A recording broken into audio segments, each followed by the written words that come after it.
Hello there. It's the morning again. Probably the best time to do streams for me. I have my nightgown as always. Helps to be comfy, and I've just made some breakfast. Just dropped it on myself, but some porridge. Actually, now one check.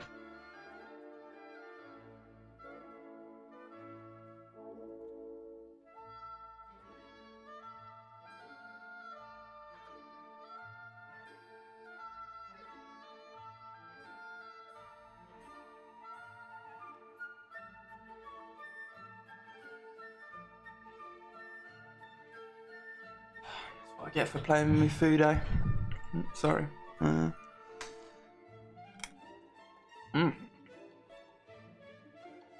You probably don't need the camera to watch me eating for the first couple minutes of the stream, I'm sure.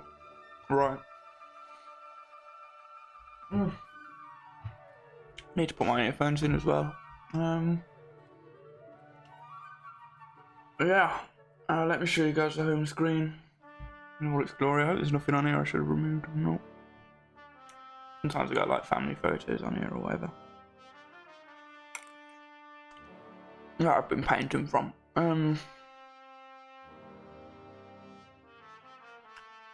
this porridge is good.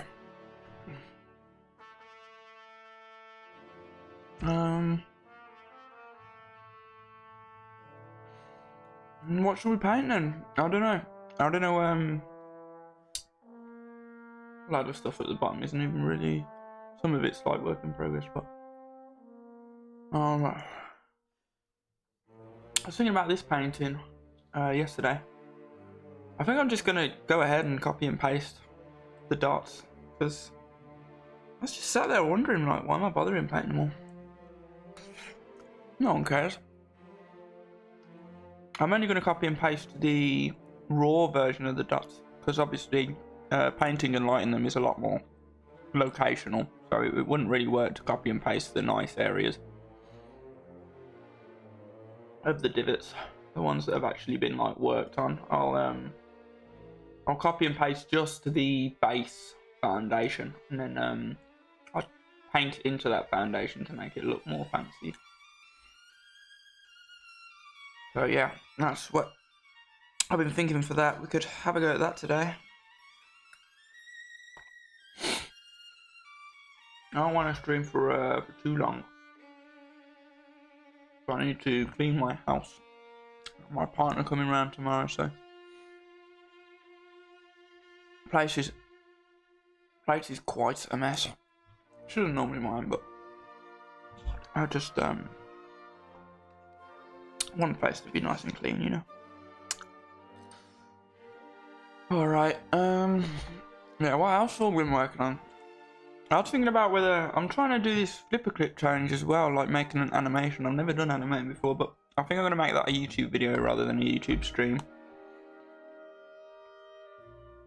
It could possibly be both, but I don't really want to edit a stream down into a video, to be honest. And I don't know. My videos aren't very like they're a little bit blurry. I'm not sure why. Same with the streams, but the streams are a little bit more blurry. I just don't want to deal with the technical aspects of it. Is what I'm trying to say. This is where we left off last stream.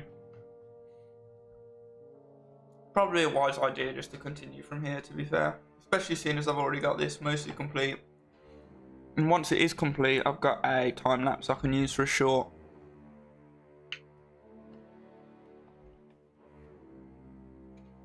And by the way, you should check out my latest YouTube video. This was the thumbnail for it. Something I've kind of brushed past before, and it's learning to draw and paint. Same things, no difference between them. Learning to draw and paint using only your imagination, so not using reference. I, especially when I was learning, allergic to reference. I don't really enjoy as much I mean, I do, but more on the traditional side. When it comes to digital, I love painting from imagination. And I feel like you can learn to paint mostly from imagination. Obviously, using reference, you're going to need for your visual library, but this isn't really about visual library. This is about fundamentals. Core fundamentals, even. I think the visual library is a fundamental, but not a core fundamental. Or at least that's how I think of it at the moment. So yeah, it's just about... It's going to be a series, so that was just episode 1. But it's going to be a series going through, getting slowly more and more advanced as learning series kind of should. And it's just me talking about how I would recommend learning to create art from imagination without studying for hours with reference. It's a bit of an experiment, and I'm kind of just winging it as I go through. So we'll see how that goes. Although the issue at the moment is on YouTube, just no one watches anything, right? No one watches these streams. No one watches the videos. Plenty of people watch the shorts, though. It seems to me like YouTube just wants people making shorts at the moment. I'm hoping YouTube will go... we'll start pushing the streams a bit more as well. Because that's really what I want to do. And that, again, is kind of newer than videos. So, you know, that's kind of the direction that I would hope, you know, they start to push. And that's the way I kind of plan to kind of monetize myself in future, is with the streams, because that means I don't have to go... I don't want to do sponsorships and, you know, or make my money from ads. I'd like to make my money from selling paintings and stuff on the live stream, things like that. There's plenty of little ways to monetize, but obviously it's more complicated than that. But mainly the live stream is what I want to do. I want to stream. And creating shorts is super easy, so I don't really have a problem with that for now with YouTube. Just pushing the shorts like so much disproportionately more than anything else, because they are the easiest to make, so I can't complain really. Excuse me. Only takes me like half an hour to edit a short. I can literally, in half an hour, I can go from the raw footage to having posted the short. And my latest short, I actually, and go and check that out too. It's me just showing how to paint a cube from 3 blobs. That's actually, and I don't think many people know about this feature because I personally didn't. You can link a video to the short so people can go from that. So there's thousands of people that see that short can then click that link and go to your related video. So yeah, that's something that I need to utilize. I want to kind of... YouTube pushes the shorts loads, so I'll kind of want to funnel people from the shorts to the videos to the streams. So we'll see how that... I think that's what YouTube wants you to do. That's their idea of it. So that's probably what they're going to kind of help me to do the most, if that makes sense. I'm just going to put this porridge pot on the side.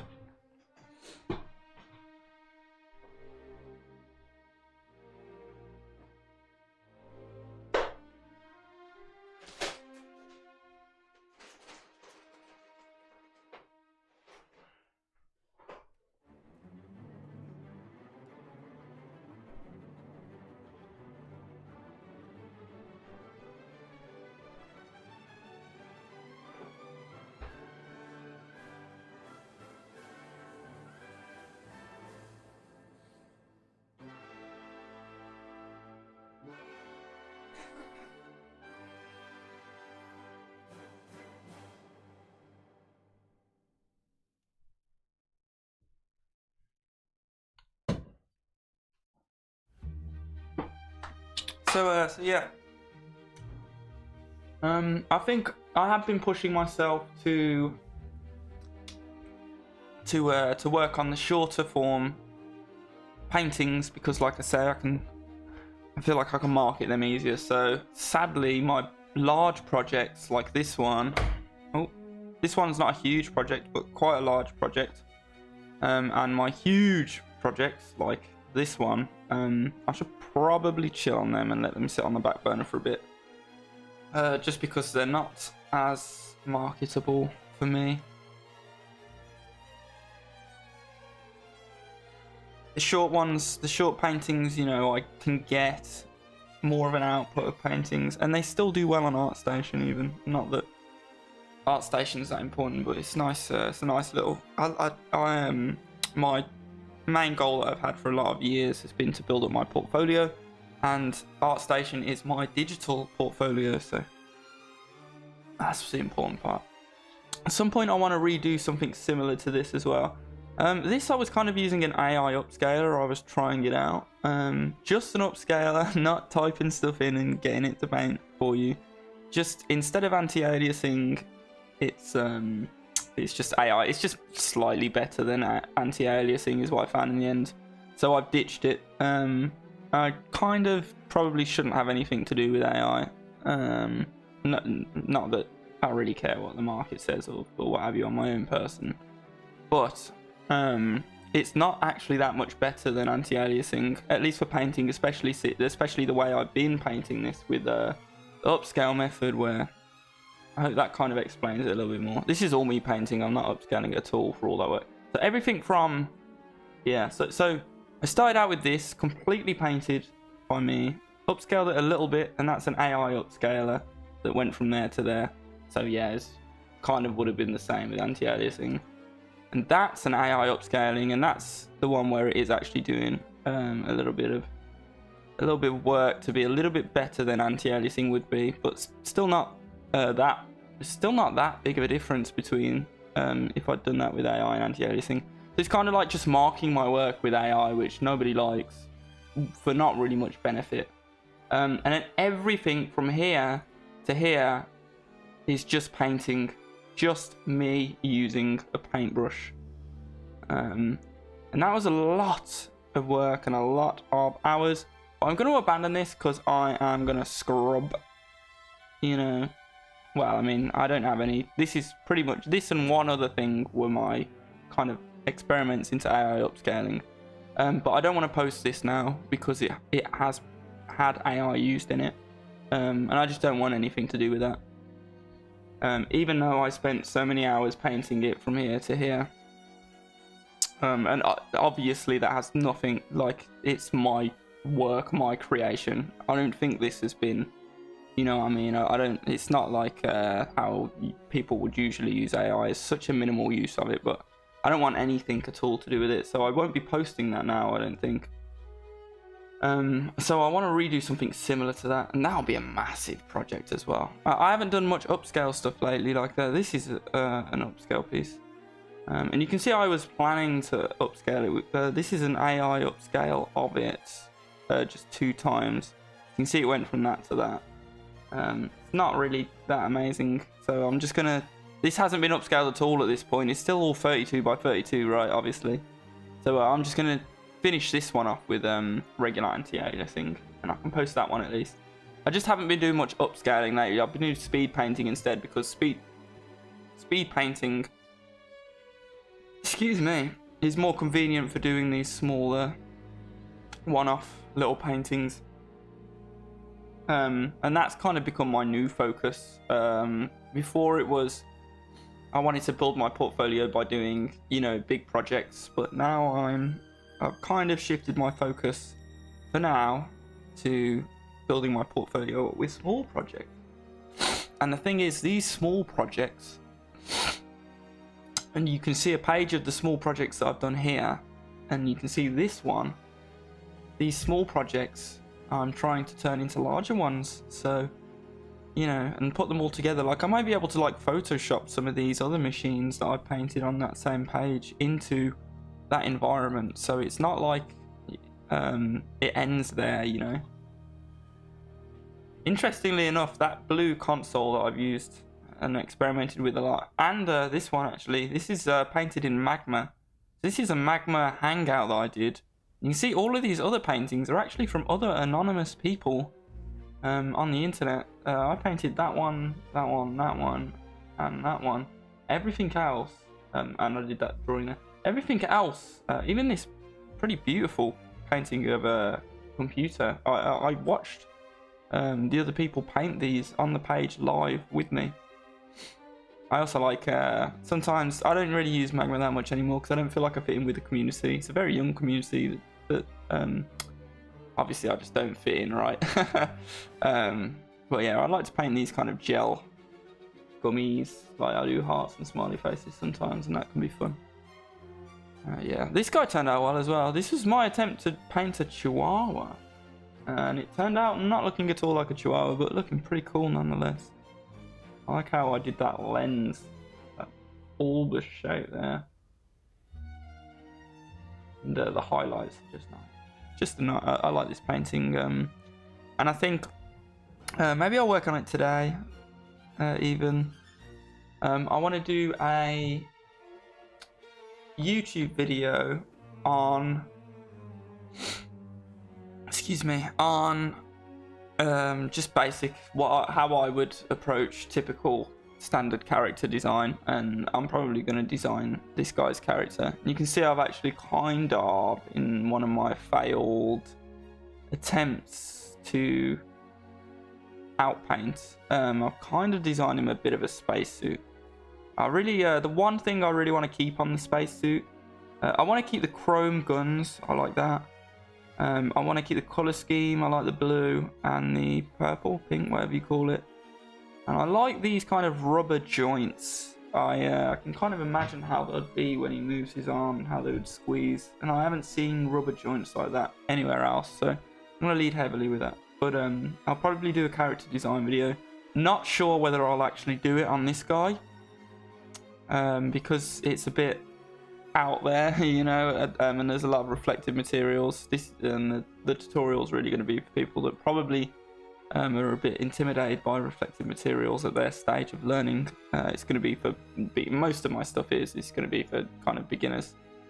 A lot more beginners out there than there are pros, so, and the beginners are the ones watching the videos, so that's where the videos kind of end up getting targeted. Alright. Can indeed tell it's a morning stream, just by the amount of words I've spoken so far.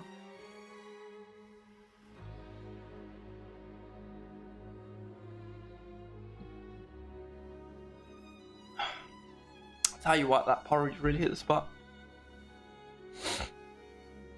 I like how this, I feel like this demonstration I did of what a compound eye kind of looks like and the pseudo pupil, I talked about that last stream. I feel like it turned out really well. It does actually genuinely look like a compound eye with a pseudo pupil.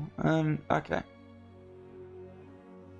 I might need to change my pen tablet settings. No, I don't. Let me make it full screen for myself as well. Oh, yep, thank you for that, NVIDIA. Alright.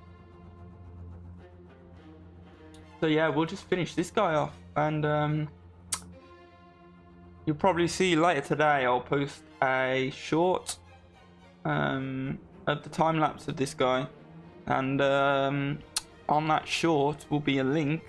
I think you can link it to the stream, so on that short there'll be a link to the VOD of this stream, or maybe the previous stream actually. Yeah, it'll be the previous stream because that's when I started it. Alright, I might link up some of my old shorts as well, but this is the other thing with YouTube. Sorry, I like to talk more than I like to paint. But yeah, this is the thing with YouTube. I feel like it used to be, or at least my understanding used to be, that when you post a video on YouTube, that's something that can keep well, let's just say how it used to think. That's something that can keep earning you money, basically, keep getting views kind of forever and indefinitely, and that would be an asset for you.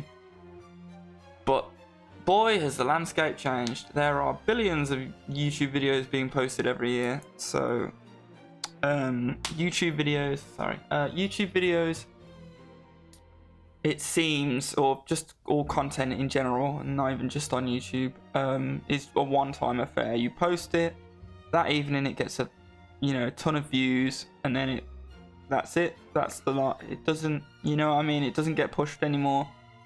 People don't watch it anymore. You have to make the next one and the next one and the next one, and it's kind of like you're not making assets anymore. You're making a disposable one-time thing. So I'm kind of trying to fit myself into that pipeline. Got to accept it and move with it. So I don't know if there's even much point in linking up my old shorts, because no one's looking at my old shorts anymore. They got pushed loads that evening when I posted them, and then nothing. And it seemed a lot of the views were USA views, which is why it was in the evening that they got most of their views. Okay. So yeah, we're on this guy. We're on the right layer? No, we're not.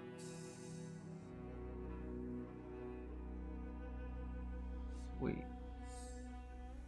Definitely the right layer, yep. Okay. That's gonna go. I'll try not to do that too much now, because it can cause, I remember it did it on Procreate, it can cause flickering in the time-lapse. This is the pen. Probably put it back to its original size. Okay, let me just shake the rust off this morning.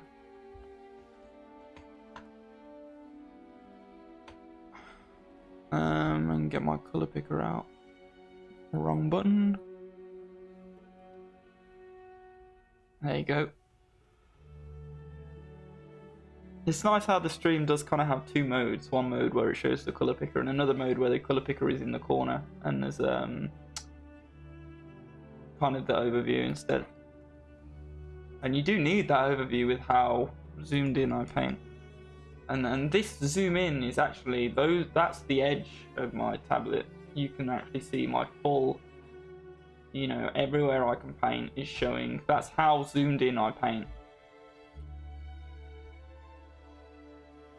That's something I go on about a lot.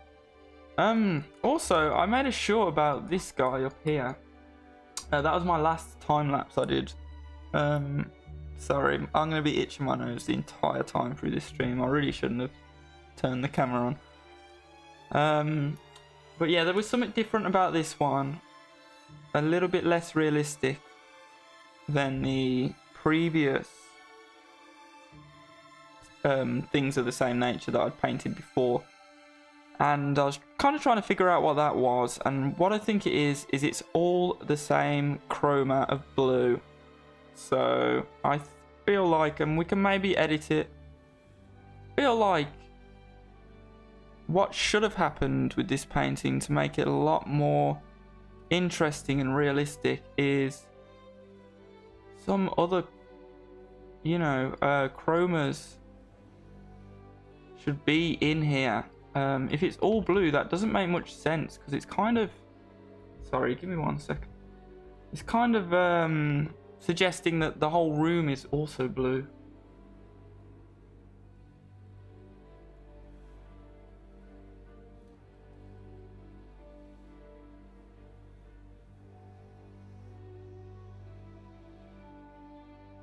Sorry, I was just changing my pen settings there as usual.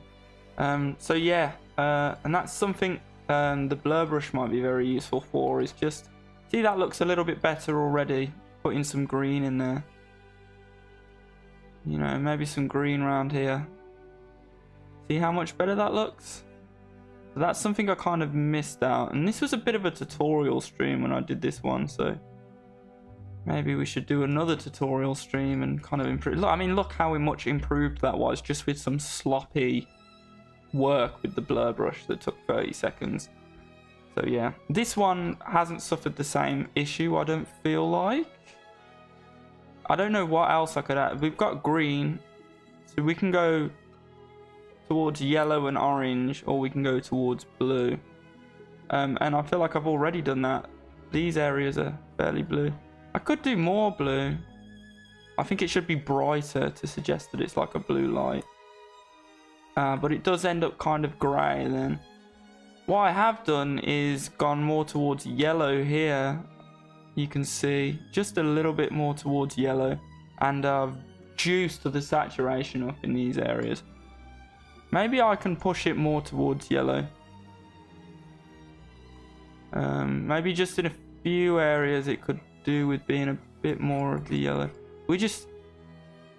In your paintings, you just want to try to, or in these paintings, the style that I'm trying to do, you're trying to juice it up as much as possible. You're trying to squeeze as much contrast, as many different chromas, as many colors. Basically, you're trying to make it as colorful as possible, as saturated as possible, as many specular highlights and reflections, and just transparent things and subsurface scattering. You're just trying to squeeze it all in, and I think that's what makes it look kind of cool and futuristic. At the top here might be where more of a yellow hue might be beneficial, for example. See, that looks a bit, I don't know, I like the grey, but it's a possibility. It's something I could go for. You see where I put the yellow in here, it looks very similar to there anyway. But if you colour pick this, you'll see that this actually, if you look at my colour picker, you can see you can see on the top colour bar, it's moving to the left. From here, you see it moves to the left towards yellow. This one also does, but to a much lesser amount. This one's more, you'll see it's more moving to the right on this one, which is more saturated. So you can just see the saturation gets pumped way up. And this one's actually getting less saturated, interestingly enough. I wonder what would happen if I tried to force it to be more saturated. It might not blend in with the rest very well. It looks okay. What if it was just a pin light that was way more saturated and way more bright? It's a common style of pin light I usually do. Doesn't look great. That's a little better. So yeah, and you can see, and that's the thing as well, even in the pin lights, you can get away with just pure white for pin lights a lot of the time, but it is another area where you can squeeze in, you know, way more saturation and different chromas. Like I could even put, just to, you know, take the mick, I can put like a bright blue pin light there, and that makes it look futuristic as well, because in these futuristic scenes, you've got to think there's loads of little LEDs around, and LEDs are often quite saturated colors. You know, you've got like red, yellow and blue LEDs everywhere. And then you put something reflective in that environment that's just covered in like all these flashing buttons and all LEDs of different colors. Each one of those buttons is gonna add their own little different colored pin light, and the pin lights are gonna be very saturated. So that's another reason that I think adding all these different chromas of pin lights and just lots of pin lights in general make things look more futuristic, because there is a lot of LEDs in the future. Let's go back to the normal brush. I don't know if with the blur one. That wasn't the blur brush, sorry. I always call it the blur brush by accident. I should separate them in my language. That was the airbrush, not the blur brush. Very big difference. And the idea of the airbrush is it's like the main brush, except it doesn't have sharp edges. So it kind of automatically hides its own brush strokes. The more you know.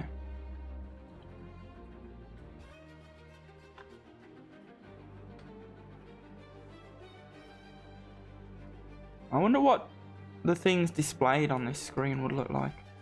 Or is it even a screen? Well, it's obviously the original idea.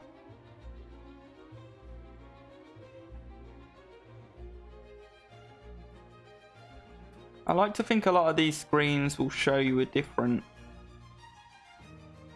piece of information depending on the angle that you're looking at them from. And this one especially would do that because it's wrapping around. Like, you obviously can't see it, but it's actually wrapping around even, if that makes sense. It's wrapping around even on that side of the screen, so it's like that shape, you know. So it's like as you walk around it, you might see, you know, or it might only come into focus when you're standing here, and then you can just see like deep into it in 3D. And that could be something interesting to try and paint. I'm going to grab the blur brush here, and there's a lot of posterization right there. I'm just going to get rid of that. A lot of brush strokes.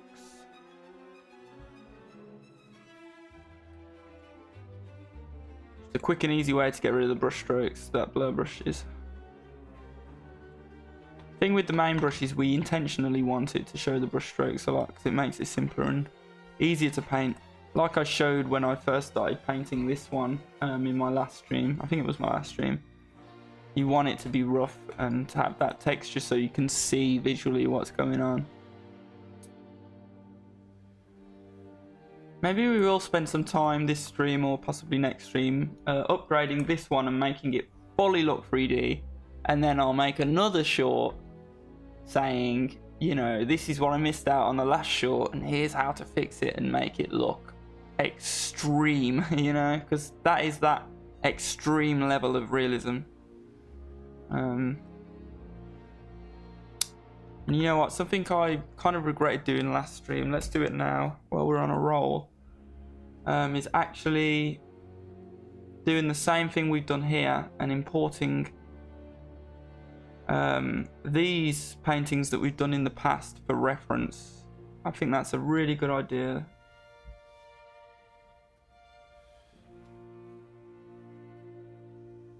It's in the right file.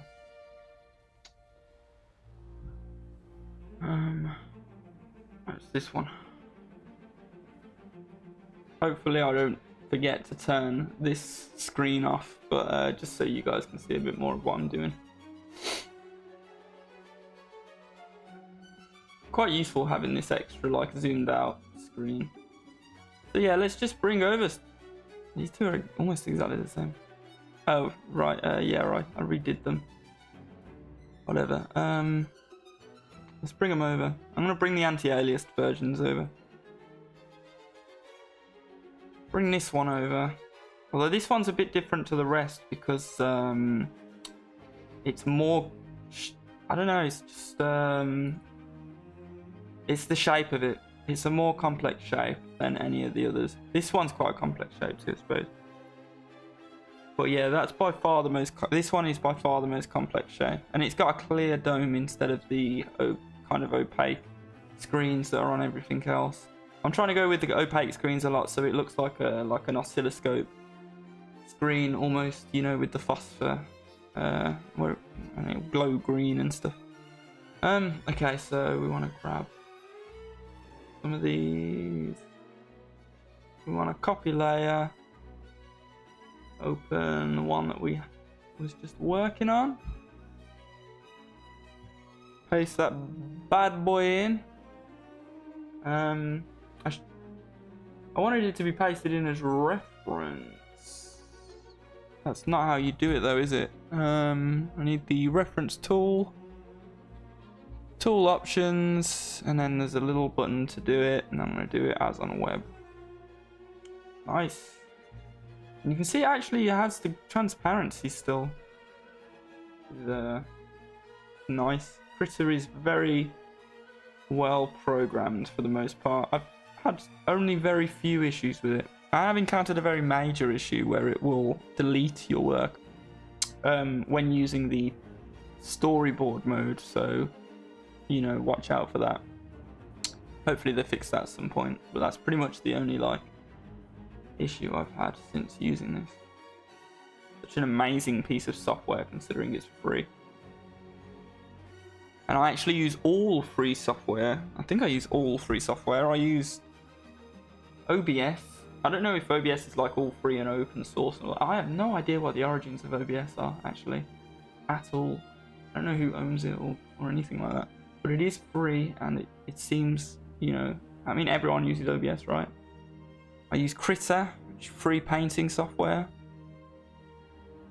And to edit my videos, I actually use Blender, which has an amazing video editing suite built into it, which was originally just for people to like edit their animations, you know, but it's seriously useful for a lot of things. I even watched a video today where someone was talking about it, and they were showing how they were even making like animations, you know, like graphic animations, simple ones to show, you know, that you might use in a regular vlog or something like that to show something moving from one place to another.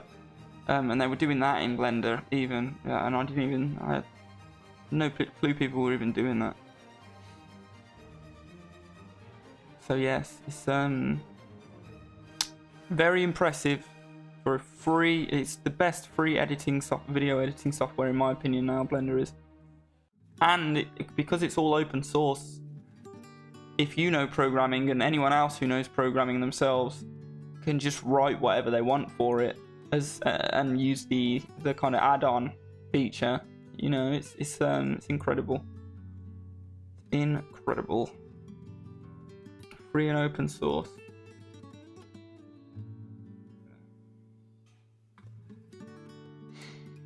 And I think I'm going to continue with that mindset. Just sticking with free and open source stuff. Because if anything, just to show it off. This is probably my least favorite one, I'm sorry. If anything, just to show it off, you know, what you can do with free software is so, like, you know, just the biggest cheerleader of it. Last one.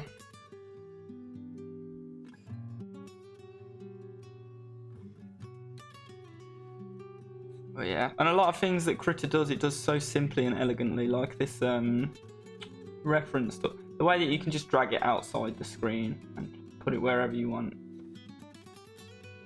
Very simple, very nice.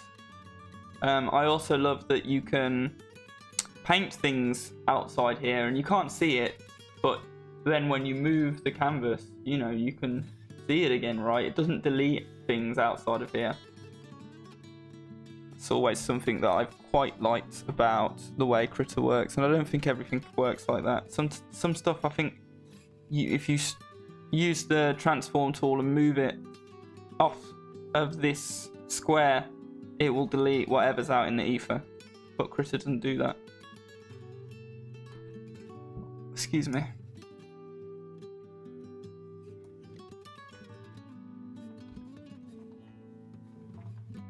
I'll try and do a bit of blending here with the main brush, so we'll get some brush strokes visible, but that's okay. Or you can blur them out. And also for anyone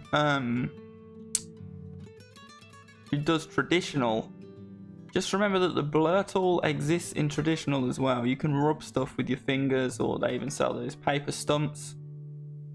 But like, a lot of people don't realize that that is super important in a lot of different traditional workflows as well. Speaking of traditional, I have not done much traditional work lately. I'd like to do more. My Instagram has not seen a post in a while. The way I do it now, my YouTube is just, I guess, whatever I want to put on here that's art related. It's very vague. I see YouTube as my video content portfolio. It's maybe not as much of a portfolio as the other stuff.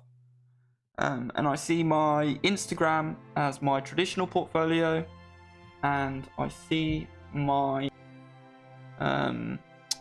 ArtStation as my digital portfolio. So I just have 3 internet portfolios. One is for video, one is for traditional art, and one is for digital art. And then lastly, I have my Blue Sky, which is more like my just thoughts and notes and tips portfolio, and a bit of like a diary, I suppose, where I just talk about what I'm thinking at the time or what I'm working on. I don't always post consistently on there either. I feel like something like Blue Sky, or, well, let's face it, Twitter, which I don't use and won't use, they really want you to be posting like, you know, 100 things a day. I don't care though. It's more of an outlet for me, so I'm happy for that to stay low key, to be honest. I'm sorry, I got an itchy eye. It is summer here. It's quite sunny and a lot of pollen in the air.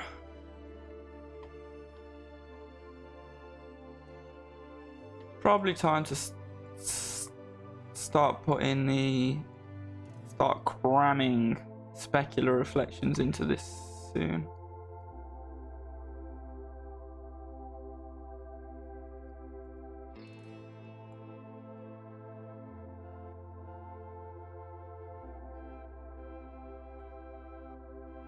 This is the reflection of that little horn, by the way.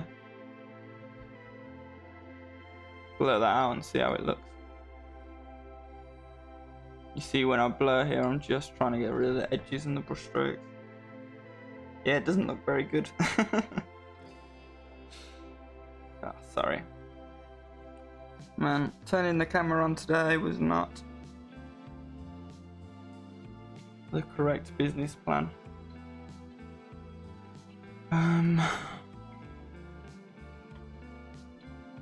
Wrong brush.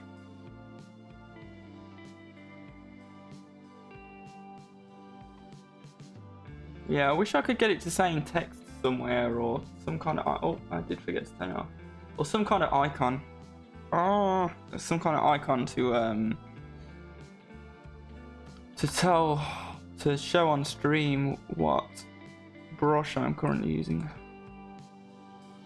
Main brush, blur brush, and airbrush. Those are the brushes that we use. Sometimes I use a pen to write shit down or do diagrams. Excuse me. It means to swear. My eye. That's why. It's because my eye is so itchy. Not fair.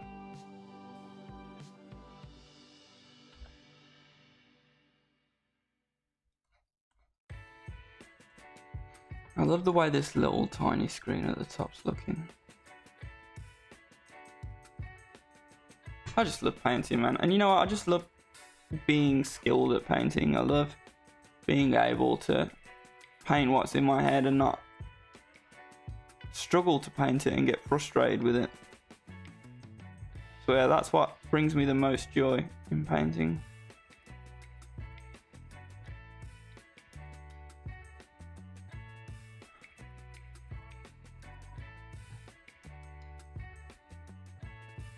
I might have to go and get some cold on my eye or something like that. It's so itchy. It's because I itched it the once, you see. If you got an itchy eye, you just need to not touch it, because as soon as you do, it just gets worse, doesn't it?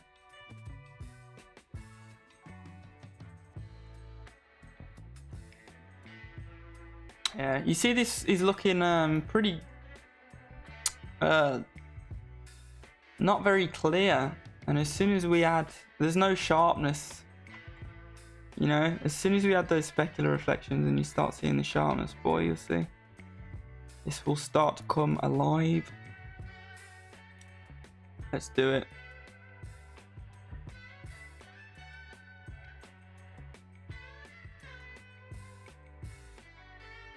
Can't really see it much on there. I think that needs to be like actual white.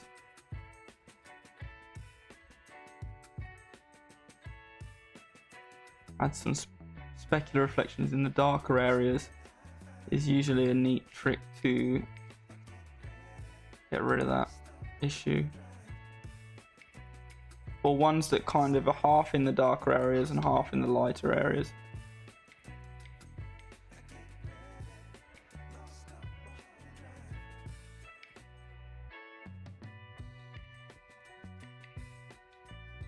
Looks all right.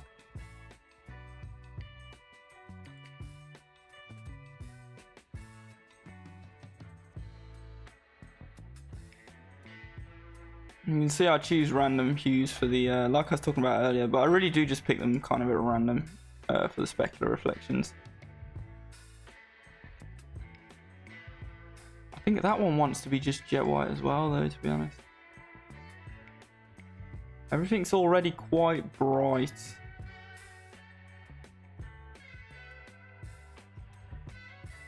On this image.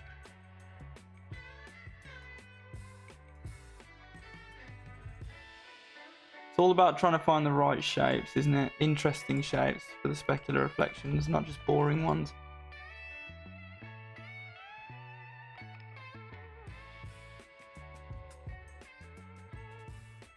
We're onto something there.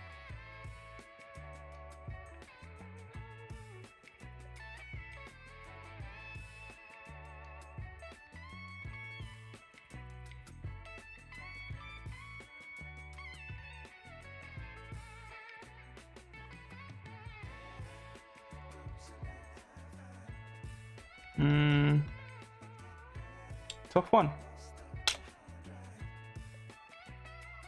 We've already got a specular reflection here, so I'm kind of just trying to work with that and with the shape that's in it already. I think that's more like it. Add some details to it. Add a bit more glow.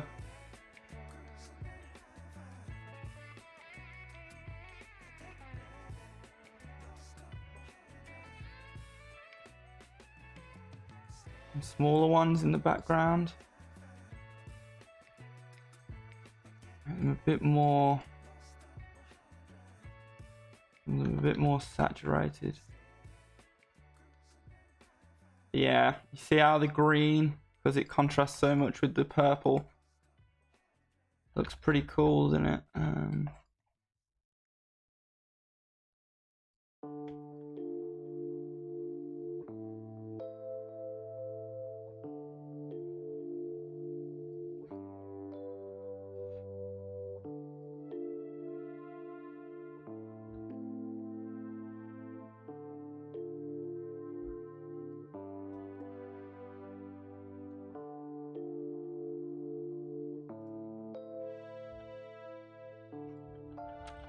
Can't get it to look quite right. Let's have a look at some of my other reference.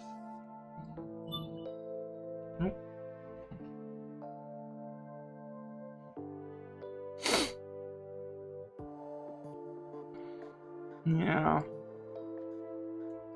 And see, in the past I've done a lot of the sharper stuff on the edges, but then there's also been a lot of very, you might not be able to see this very easily on stream, but a lot of very abstract shapes in the middle, especially where it gets darker. So it's like,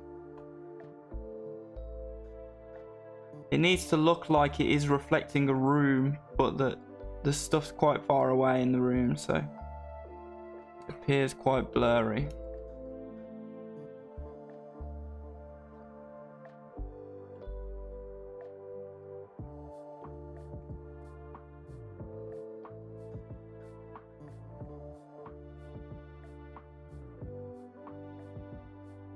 I don't know if I improved that or made it worse.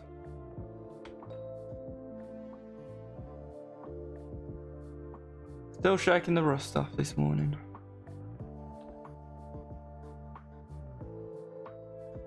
Maybe try making it a little bit darker. Might try making it quite dark at the bottom here.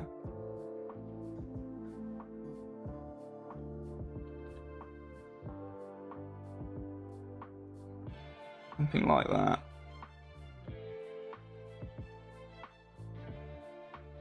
Maybe right up there too. Yep, that was the way to go. See that small little addition of contrast there? How much difference that makes.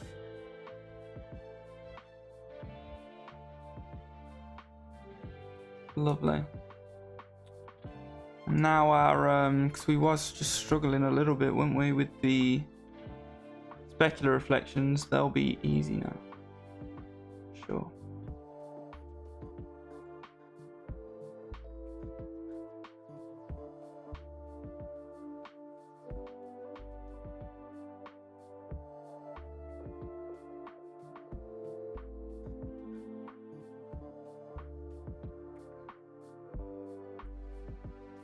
Oh yes, boy.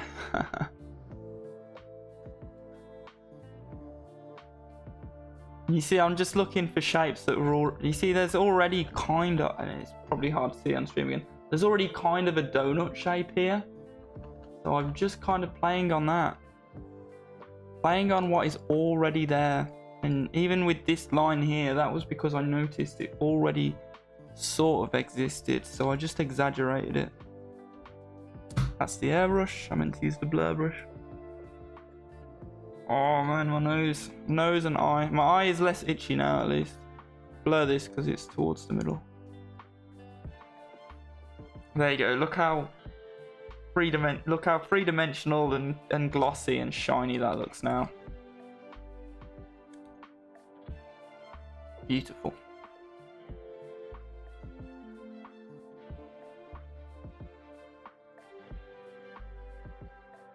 Especially when we start looking at just the little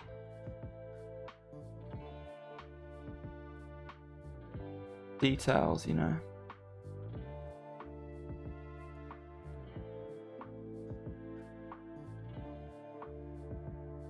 And now that we've got, and that's the other thing with painting and especially things, well, just a lot of painting that I do from imagination. Once you nail one bit, you can use that as a prototype, not a prototype, like more like a template for the rest of it. So I can make the rest of it match this little window in contrast and in how it looks. So I'll make the green paint look similar and, you know, all that good stuff. Now I had a really, I feel like I want something really bright and saturated in the middle. Something like that.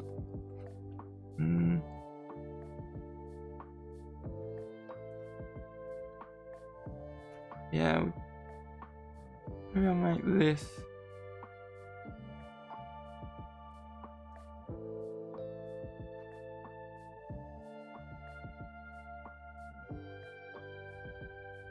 I just want something really nice and really bright purple, you know.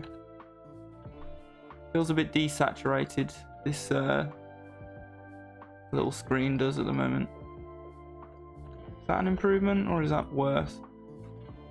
A little bit worse. If only you had that in traditional art as well. Being able to go back and forth between the Control Z states, whatever they're called, to see whether the change you just made it slightly better or slightly worse, because that is always what I'm doing.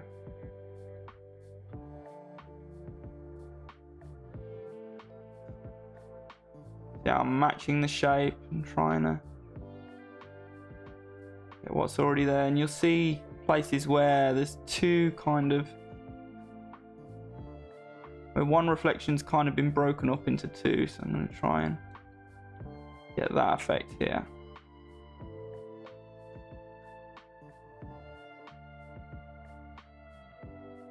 See how I went with this horseshoe shape here as well. It's quite a common one that tends to look good if you can pull it off.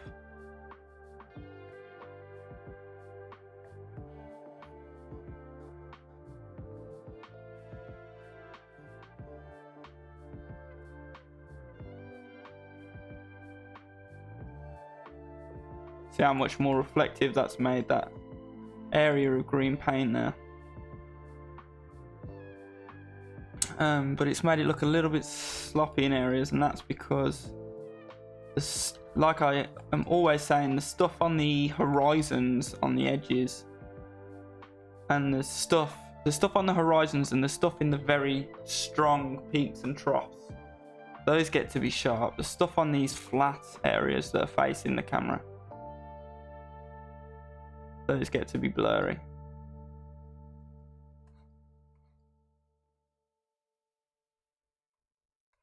You can see I'm even going to blur these inner bits just a little bit more. You see that blurriness then that I added? Made it more believable. See? I know what I'm talking about sometimes. Alright. Keep trucking on.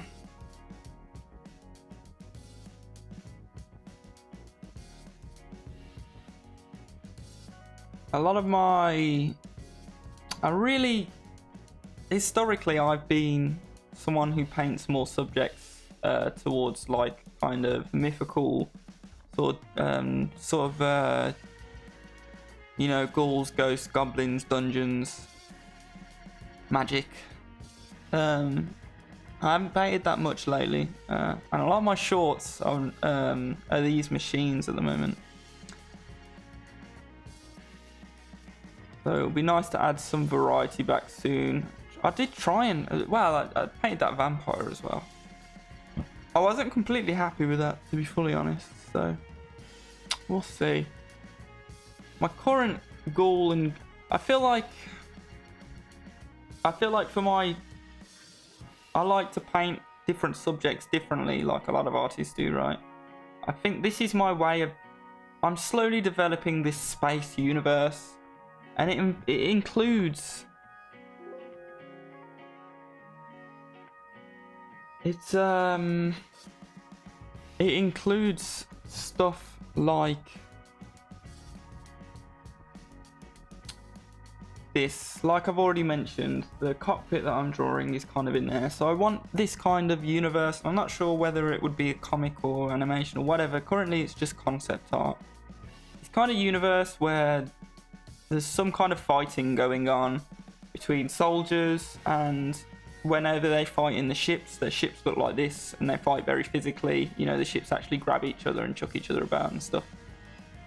So that universe is kind of bubbling up right now, and I feel like that's my speed painting universe. So the stuff that I paint for that universe is going to all be kind of speed painted like this, with the different props and without painting. And then I feel like this universe that I used to paint a lot more often, this one, this is an old painting that I descaled and then I lost the original file, regrettably. So I'll have to fix this at some point. It had some beautiful brushwork that I've done on this skeleton as well, so it's such a shame to lose it. It might be somewhere knocking about on my old drives, I'm not sure. But yeah, this kind of style, I would like to not do the speed painting. I would like to instead do it like this, with the virtual oil painting type brush, where there's brush strokes. And you know, I do a drawing first and then fill it in, and I think that works best. And you can see even in this painting right here, it feels right. That's how that other painting I just showed you was done as well. That feels right. This is being done in the upscale method, this one is, and that's because it's in batch. But I don't think I'll be doing upscales of this stuff in future. This will be the only one of this subject in this universe, the dungeon universe that I like. I won't be upscaling it in future. I think I'll just be doing the alla prima style, oil painting style paintings on that. And then lastly, there is the upscale paintings, and I think the upscale paintings, the main benefit of the upscale painting, well, one, you can paint in batch very well, which I don't know how much I'm going to utilize, but two, it works for extreme detail. So this is what I'm going to use for the upscale paintings. And I haven't mentioned it, at least this stream, I have in previous streams, but I want to paint the individual cells that build these colossal creatures. And then the idea for this universe in my head is each of these individual cells is actually a spaceship with like people on board or what have you. So they are colossal. This is you know, this upscale technique is going to be for very extreme hyper detail, what's it called, hyper realistic, hyper detail paintings, and it's going to be mainly used for this universe where it's all about the phylogeny and the evolution of these massive ships, these massive organisms made out of ships. So there you go. I've got kind of 3 techniques that I'm juggling at the moment, 4 even, because there's a 4th one that I haven't done in a while, which is this one, which is speed painting, but it's very rough, it's a lot looser, and it's for the entire page, and it's with less of a beginning. So there's 4 techniques that I kind of have at the moment, and that's this rough speed painting, which I'm going to use for environmental paintings, pretty much like this one. And I can't wait to paint a few more of them, and they only take about 2.5 to 3 hours. There's the upscale technique, which I'm going to be using for this universe with the very advanced creatures, colossal creatures, giants in space. And that's the upscale method, and these paintings take like 30 hours. Then there's going to be the oil painting type method is the third. And that's for my good old dungeon type paintings, ghost ghouls, goblins, skeletons, all that stuff. And those again are full compositions a lot of the time. And then lastly, there's the upscale stuff, which is kind of a 2-stage thing, as you can see, where I'm painting props and then outfilling with speed painting to make the full paintings.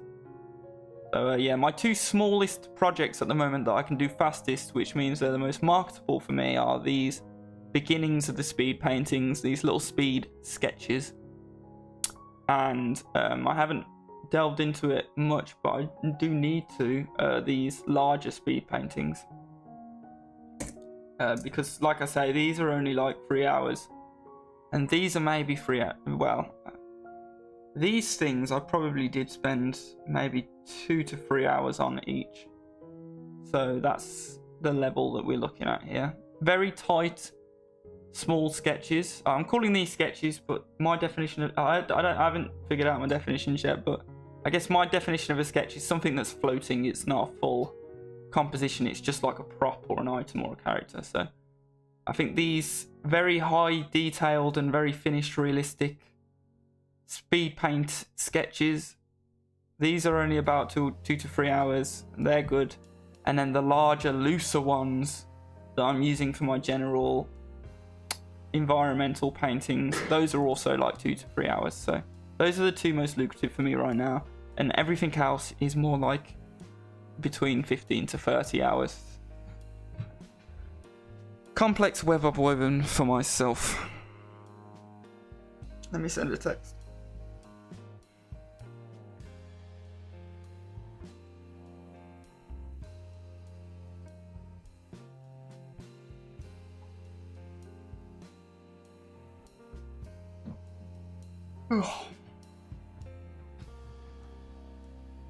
Duck's right next to me, having a very relaxed morning, I feel like. A good boy.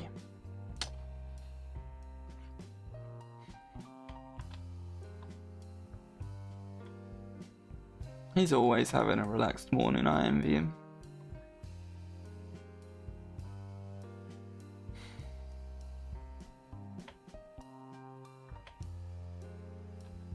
Not a care in the world.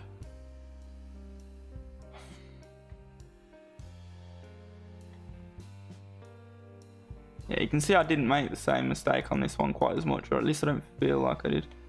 Maybe I should make this more blue here. Let's get the blur brush out. See if we can just the blur brush is good for just influencing areas. Especially if you do lots of little light coats. I want that to be more like a violet blue, I feel like. The violet blue is naturally darker than the baby blue. As you can see, it literally gets brighter. Different hues are different brightnesses, so. And this is a very dark area, so I want the darker version of blue, the more violet blue. Closer to purple. And I can get away with that right there, because it already is going towards blue. And that's how I can sneak in more saturation without it looking strange. In these dark areas, I can just, you know, push it a little bit. You know, make it a little bit bluer. I think I am going to choose more of a baby blue for that. As long as it's a similar... You just got to make sure to pick a similar darkness, a similar tone.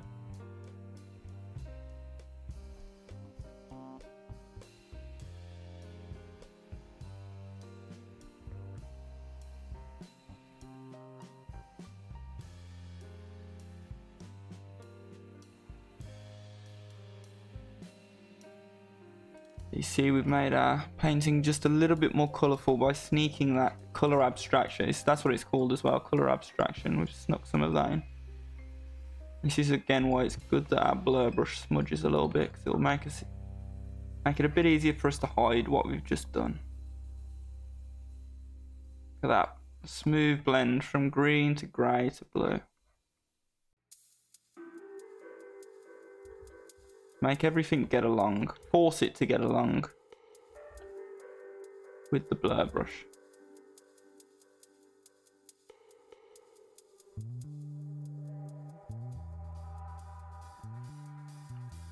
And when we do that, we can then go back to something that's kind of not blue.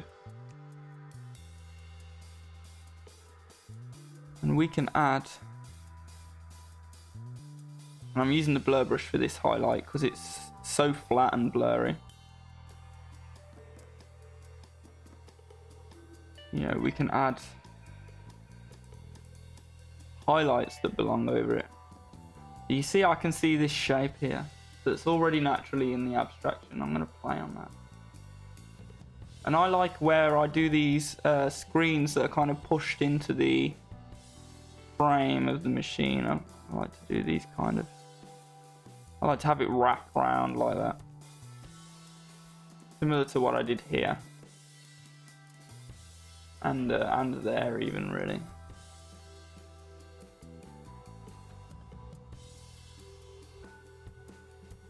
Make it a bit brighter.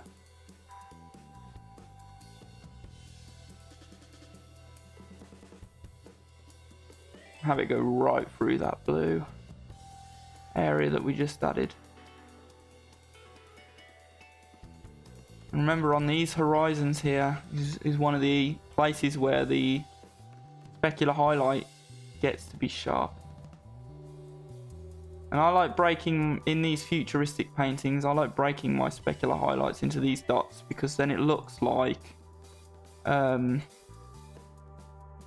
where you get like a long strip of LEDs. Again, I'm really just trying to mimic LEDs with the lighting in a lot of this stuff.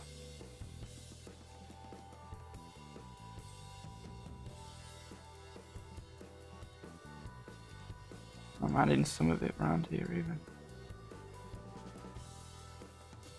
And in some of these blurry areas, and even areas where there's not much of a halo, you might still see the LEDs even.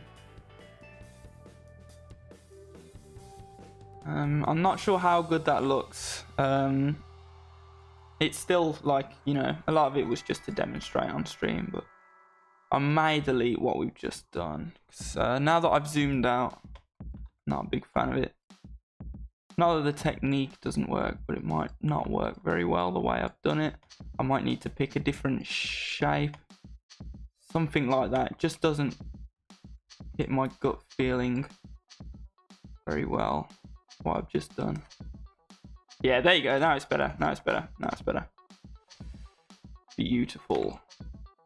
Yeah, it should often just be the LEDs, the individual LEDs that you can see back there, because they're the brightest part that's kind of making it through and still being reflected, even though it's quite blurry. And I might make it even more blurry, and we've got the blur brush here for that.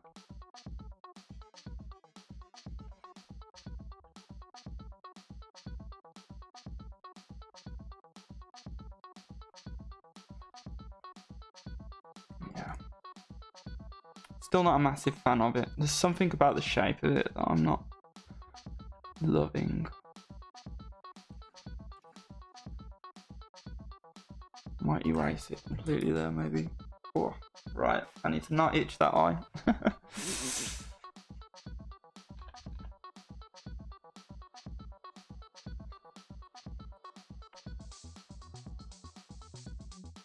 Yeah, I don't know. I'll work on it a bit later.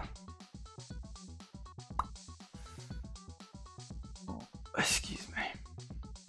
I didn't really finish this one. I feel like I got sidetracked by something, talking about something else. I might try to loop this one around here. See, it's all just about finding fun shapes for these specular reflections. I actually love it.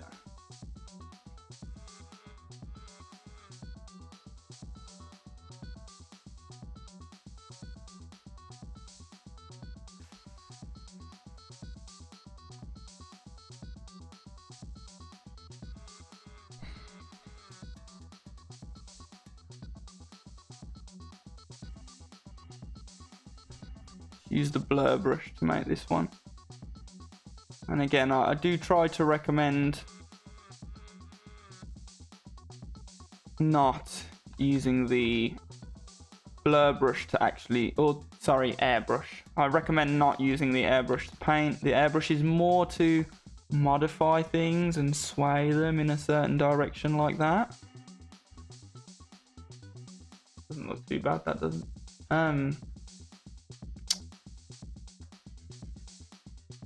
But in some cases, using the blur brush to paint isn't too bad of an idea.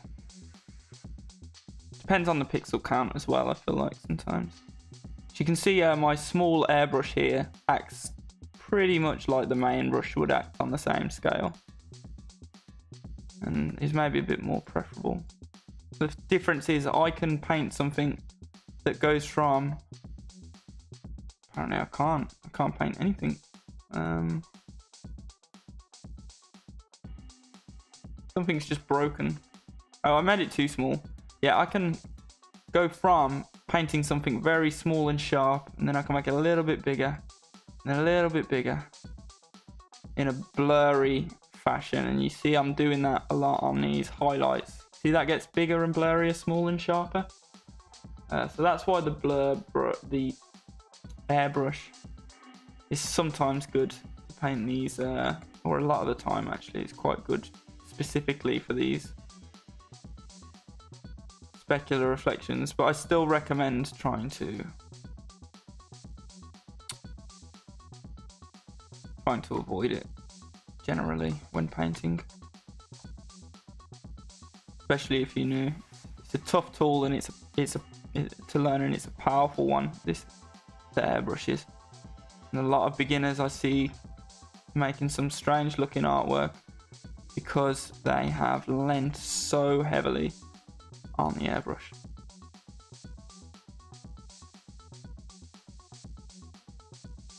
See how there's so much more for your eyes to lock onto, so much more grit in this area now, and that makes it look so much more realistic.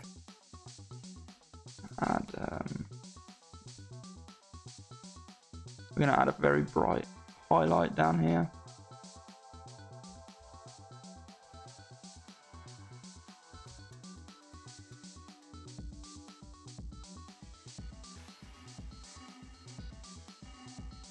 We're going to make this one a bit... We're going to make a nice bright patch up here as well. It's just where the light's going on. I might make it in a donut shape as well. The donut shapes are good with the specular highlights. See that sort of donut shape I made? Just looks nice. I don't know why. I think those donut shapes naturally get made a lot whenever you have a bend in geometry that's got a specular reflection on it. They just look nice. I want that to be a bit sharper with the bright white.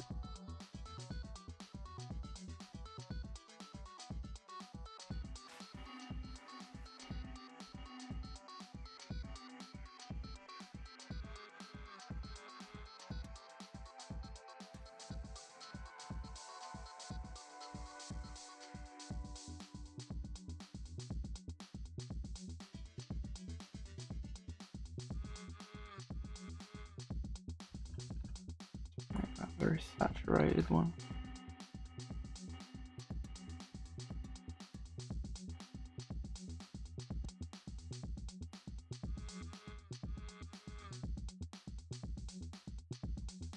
See, I've spotted kind of a trend that's here already that I can just barely see. I'm just gonna kind of play into that and exaggerate it a little bit and try and add some saturation and chroma in there. Then you see I make it less saturated, which lets me get it brighter. I make the brush smaller, and then I'm going to paint the individual spotlights that are in this halo. I can link that into there. Now you see, now it looks like there's another light source here that's casting this. A little bit too sharp. I'm going to dab it with the blur brush. Might wipe it out a lot more actually. And then maybe repaint some of the sharper bits. Like that. See, we get that nice extreme detail look on there. And we really are painting down to the pixel, you see. And that's why I paint small. And you see how few pixels this is actually made out of. You know, those dots I was doing, some of those are 1 pixel big. Have to do that because if I painted larger with more pixels, I would just paint down to that level instead, and then the painting would be twice as long, 3 times as long, 5 times as long to do. Get some purple highlights here maybe. Get the main brush out. This area back here is a big area, and it's going to be tough to figure out exactly what highlights we want. I'm going to go with yellow even. And it's going to be tough to do the highlights. Well, it might make it a bit easier even, I'm not sure. Because it's already quite a bright area. So we're going to be trying to get that contrast in here.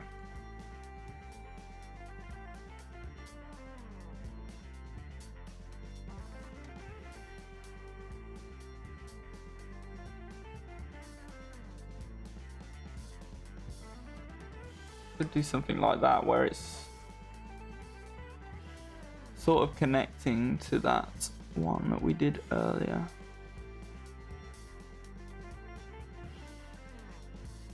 There's such an art just in painting specular reflections, I swear down. Yeah, I like the look of that. Kind of jellyfish-like, reminiscent. Oh man.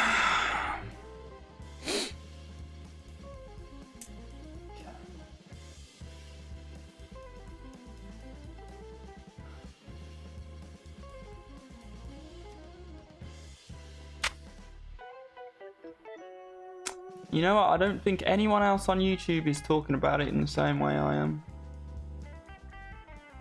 You know, specifically how to make these extra shiny paintings.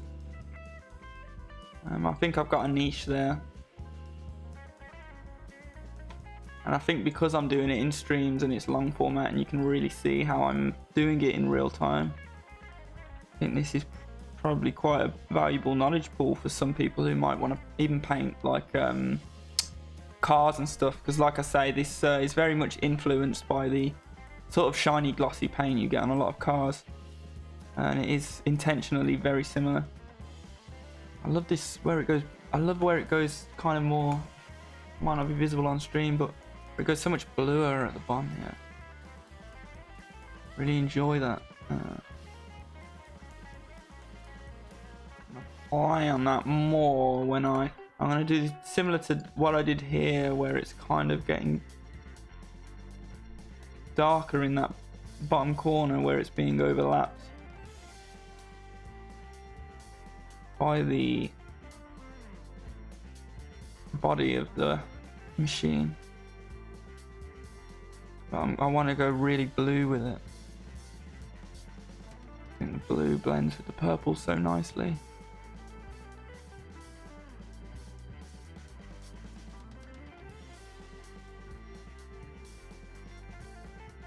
Darker, more saturated, more blue is the formula we're using right here.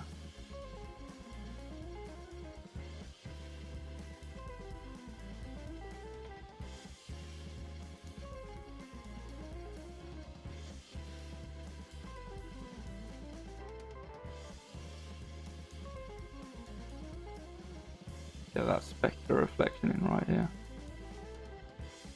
I like doing this shape as well, where it's like two rounded, see this one and this one, kind of rounded donuts butted up against each other. So I'm using main brush for this, not even using blur brush.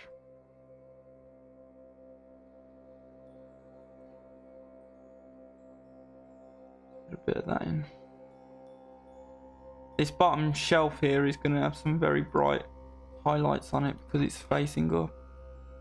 I'm just going to go straight to jet white here and bless a few of these areas with that. Extreme bright highlight. See, there's kind of an empty patch here, so we'll fill that with something. At some point, whatever it is we put there will be very blurry. Just know that. It's 10:48. I've got until 12:30 at the latest to stream. I'm not sure I'll stream for that long though.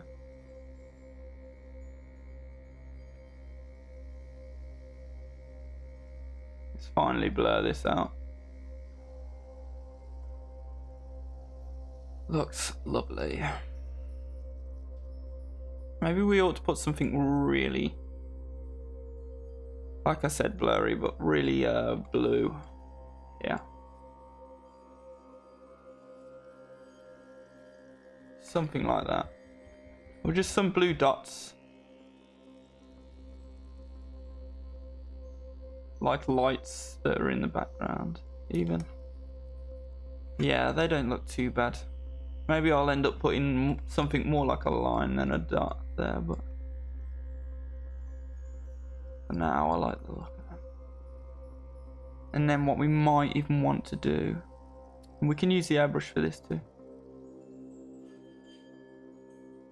Put the spotlight for the LED right in there.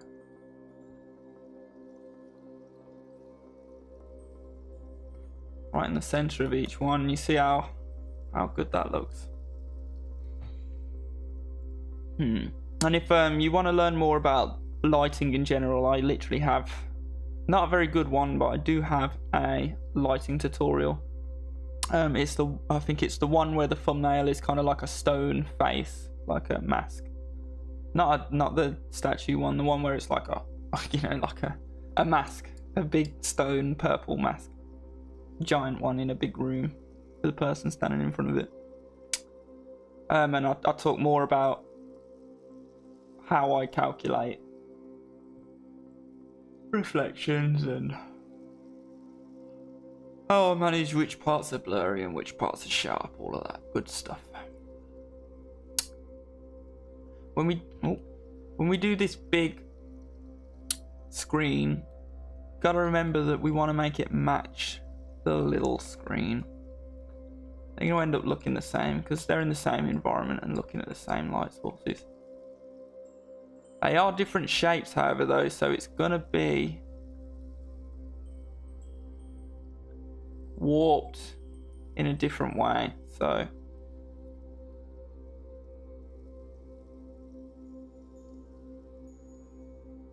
might be something more like that.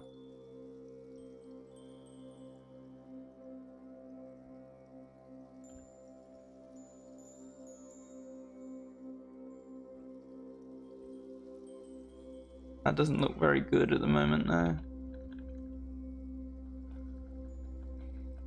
It's hard to do. It's going to be a bit blurrier because it's larger. Because it's larger as well. I don't know what I just did there. I pressed something on my pen and then I pressed Z on the keyboard and I think it deleted the layer, so that's kind of scary. I'm going to save this. Why it's sometimes a good idea to keep copies of your layers and files as well.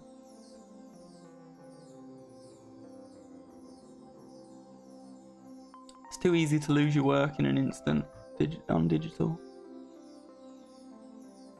Canvas is never going to disappear in real life. And it's same with like video editing and stuff like that, right? It's just too easy to lose work in digital. Stuff gets deleted and or corrupted.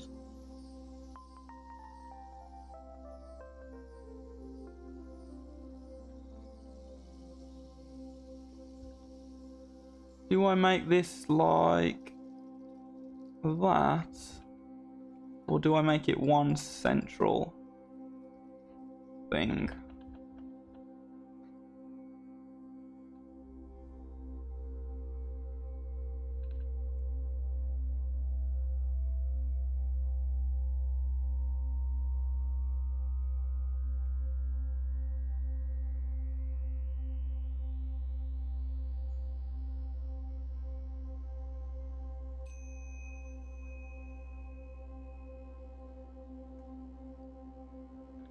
Not sure. Yeah, we'll tackle the big screen a bit later, because boy is it a little bit complicated.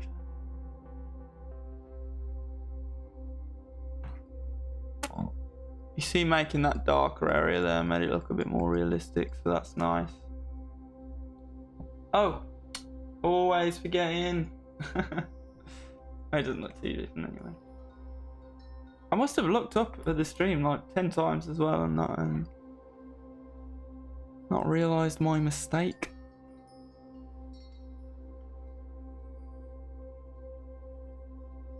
Do the example highlight that we did earlier.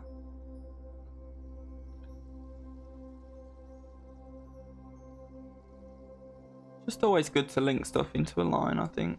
Again, because it ends up looking like an LED strip, which is what we in our current culture perceive as something that looks kind of futuristic. That's kind of what I feel like I do a little bit. I kind of blend the retro futuristic with what we now perceive as more futuristic. Like previous retro futurism was what they thought our time would look like, but now we have a different idea of what the future might look like. So my retro futurism, I feel like, is a wider span. You know, their retro futurism was like from the 1930s that they were used to, and they were looking at what they thought would be the future in, like, you know, the year 2000. I'm going from what they had in the 1930s to what we think now 2200 is going to look like, or whatever crazy. I'm trying to get it wide, you know, like really more like classic retro from the 30s to like 100 years in the future. And I'm trying to blend those two styles, that style that did exist and the style that people think might exist. And I'm trying to blend them together now. So it's like retro super futurism. I guess if it was mega retro, if I went even further back, I don't know, because machines didn't really exist then, so I'm not sure what point it'd be. It'd be like rocks, futuristic rocks, I don't know. Or futuristic Iron and Bronze Age stuff. Futuristic Elizabethan England. Futuristic Black Plague type stuff, I don't know. That could be interesting. Someone's probably already done it. Someone's probably already done this. But I doubt anyone's done it in quite the same way that I'm doing it right now. But then again, you can say that about a lot of art just by, you know, and that's what's good about human art when compared to AI art as well. People imprint their personality on what they work on. So even if they're doing something like a zombie, and obviously zombies have been painted 1 billion million times before. You know, it's anyone that does paint a zombie, it's going to be there. It's often still going to be unique, and you're going to be able to look at that painting of a zombie out of the billions of zombies and say, oh, I think that's, you know, John, whoever, who painted that. I feel like these are some successful little highlights on this screen, and they are making it look more realistic, so that's good. I like that they line up with this highlight that's on the casing. I don't know what to call it, on the body. I don't know if that's something that happens in real life, but yeah. Getting it to match that is not doesn't look too bad, does it?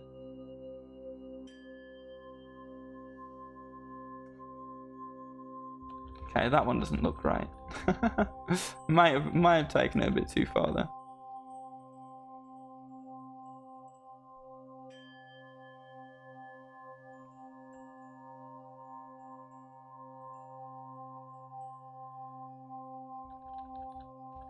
Let's just leave it how it is. We'll tackle it later. But yeah, those little bits of reflection. You see how it looks more reflective now as well, because I've added the sharpness, and because I've added the sharpness at the horizon. So where the camera is like, you know, seeing a horizon on this screen, where the form is really turning quite sharply, that's where we're gonna, it's like a magnet, it's gonna suck the sharper reflections, it's gonna suck the reflections towards it, and they're gonna get sharper. Which again is something I've talked about in my lighting tutorial. If the 0 people watching this are interested, it will be nice once some people are watching the streams. I'll have someone to remind me when I've left the wrong mode on in OBS then.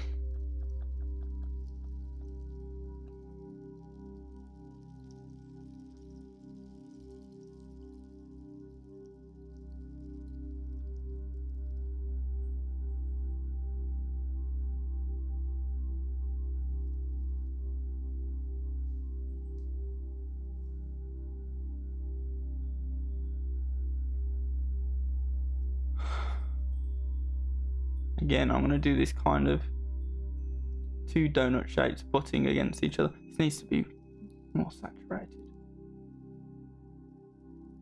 Just going to cheekily add that saturation there. Should have made that one more saturated, really.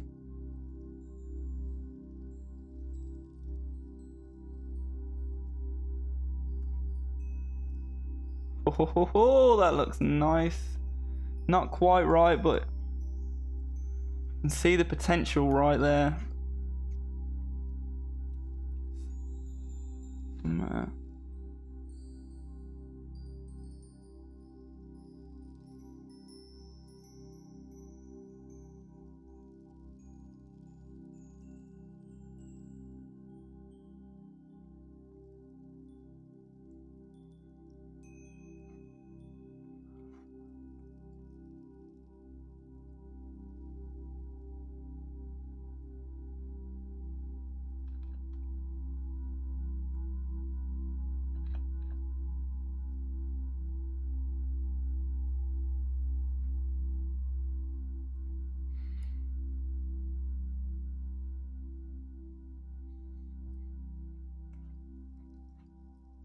We can get away with more darks.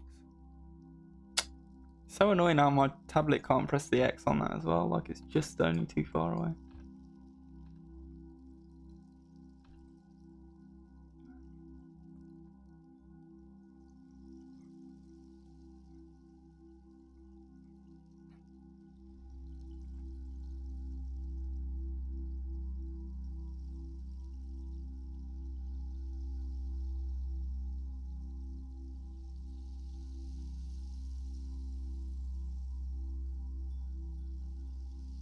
This is what I'm talking about, that the airbrush is more for like pushing and influencing stuff.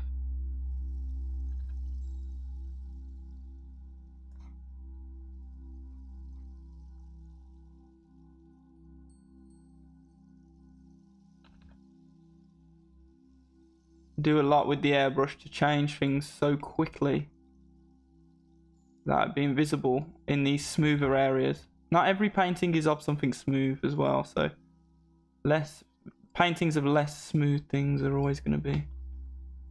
Where's that value? That's a nice one.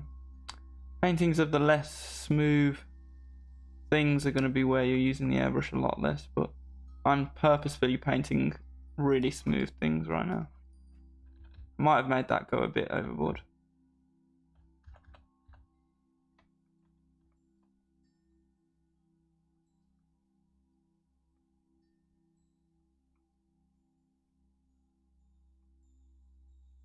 It's more towards the bottom where it should be.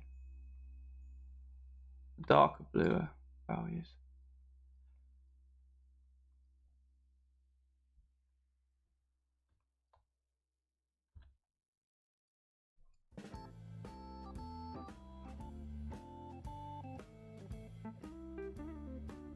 And here where it's facing down towards the floor.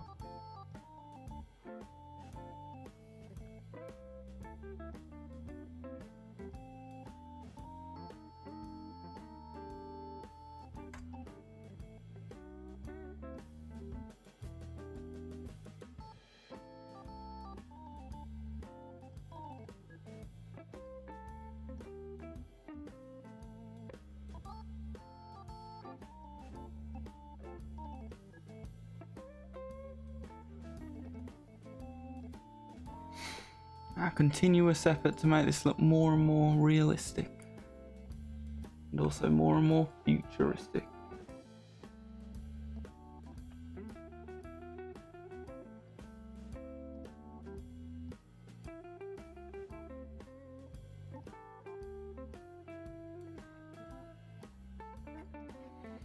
And like I say, a lot of the time this is mostly by feel. I'm doing stuff and then I'm zooming out a bit and saying, did the change I just made make it look worse or better?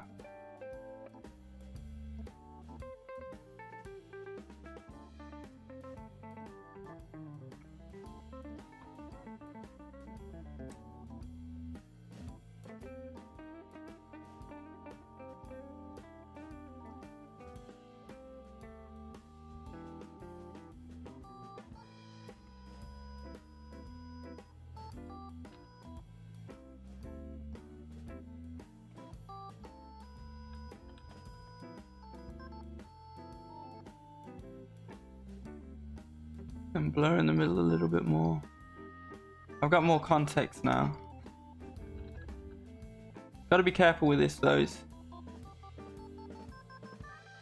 easy to go overboard with the blurring. And a lot of this detail I have spent time on. Not that I'm sentimental about it. You gotta try and not be sentimental about stuff in art, but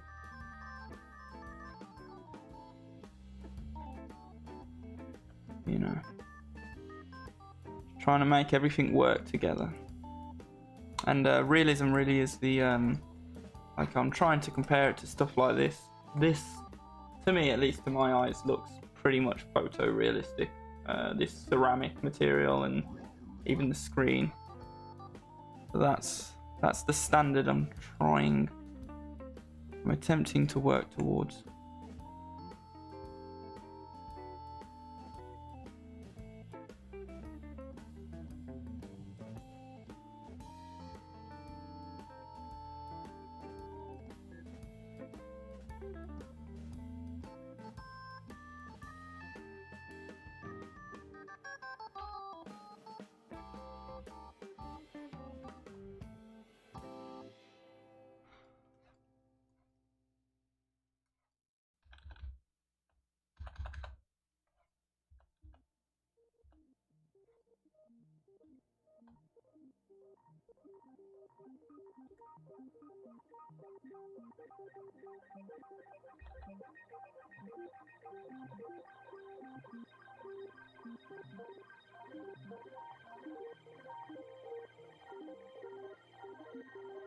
And remember, this is digital as well, so I can work on this I could work on this for the next 30 hours, right? Until it's completely perfect. And I probably worked on all three of these ones for quite a long time. And the other one that I didn't paste over.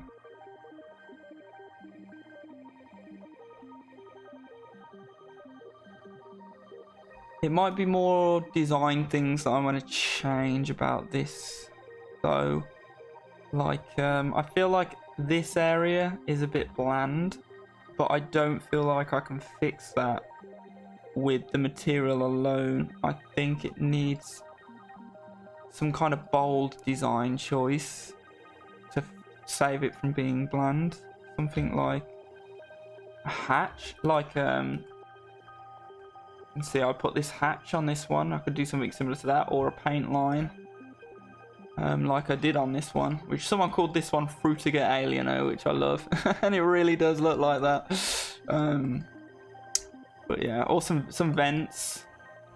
This one also has vents. I don't like the idea of the vents being just straight up holes, although that is very 1930s, 1940s aesthetic, so it does fit. Just not too keen on there just being gaping holes in my designs. I like the idea of just a ring like that a little bit more, I feel like. And that's like a compositional design thing, isn't it? See how much better that looks now that there's something for your eye to grip onto. I might want to do something that reaches up more into this area, because this area is still a bit bland, but we'll see, we might get away with it.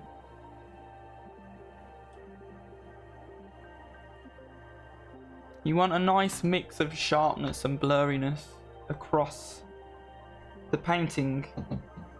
It's a contrast thing. You want an even mix of contrast normally, or a very intelligently designed imbalance of contrast, like, you know, where the center of the painting is the focus and that's got the most contrast and it kind of bleeds out. But you want to be in control of it. And you see, before I added those vents there was much lower contrast in this dull, boring area. Where everything's blurry, there's less contrast, right? So adding these vents, they're sharp. I've added a little bit more contrast there and made that area of the painting fit the rest of it a little bit more. And, so yeah, I don't know if adding, maybe I can add a paint stripe like that. I might just have to leave this area being a bit bland because I'm not sure what to put there. Maybe the reflection of this will kind of land there. It's possible. I don't know where exactly the reflection of that's going to land right now, I should say. And that is imaginative art, right? You try things out.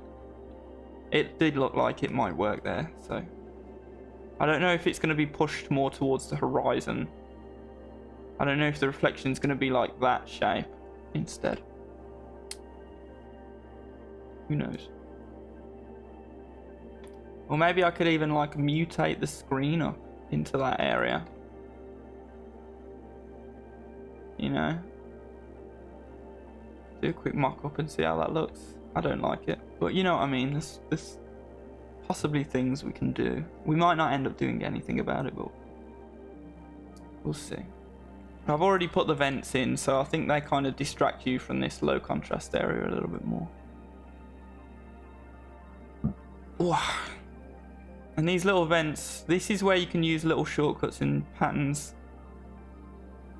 You know, I'm just going to make that little bit brighter, and then I'm going to come to the bottom, and where there's another lip and you see it's kind of facing up on that bottom of the lip, make that a little bit brighter, and that'll make it look more 3D, and show how it's kind of like a hole, a circular shaped hole this vent is.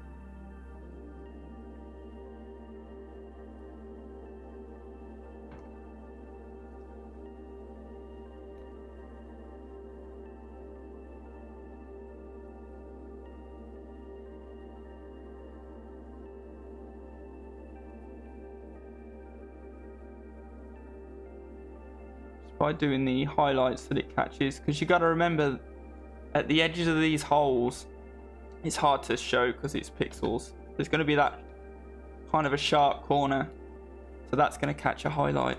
It's going to magnetize the highlighting.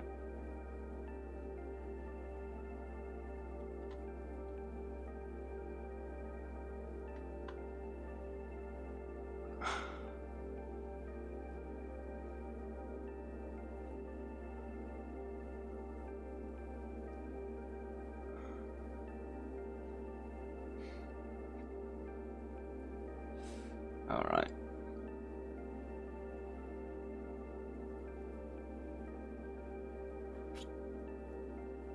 Right at the bottom and the top where it's going to be. And it's even going to suck other highlights in like this one. We've got this one here. You might find something like that shape there. How cool that looks.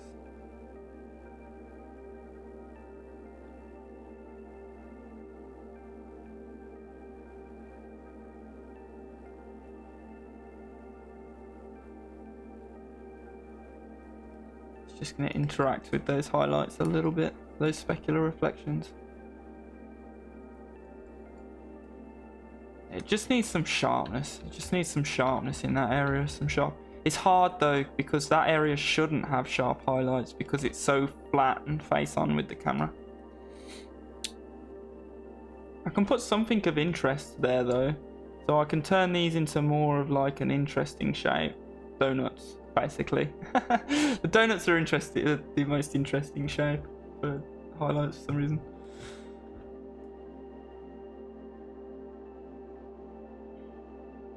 I think this one's looking pretty nice. Still, I don't feel like it has the realism of the reference that we have off to the side. I feel like this stuff still looks a bit more realistic than what we have. But then again, this stuff, all of them were painted on over multiple sessions and have a bit more time dedicated to them than this does. I think they have just a bit more general lighting in it as well. Like this one, just the lighting's coming much more from the top down on this one and on this one, you can see. And they have more of a clear primary light source. This one doesn't really. Not something that we can't add in though. If I can. Something like that. I just don't feel like it. Like that is really working out for the nature of this one. That was very sloppy, so I didn't really give it a proper chance, but you know what I mean. Could brighten. That does actually look a little bit better. Just brighten the top a little bit like that. Maybe it gets quite bright even. Yeah, it's got a bit more dimensional look to it now. If I go to the undo history.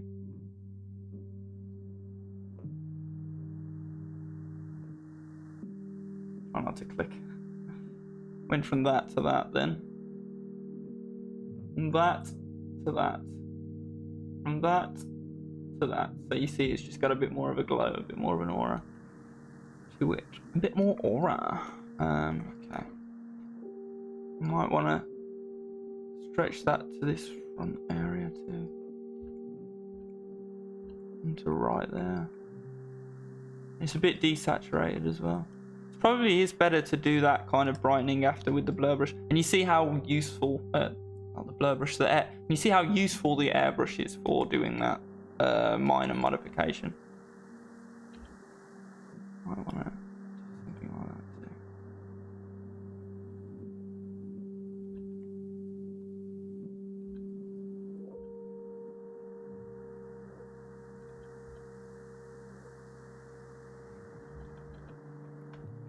I'm going to do that.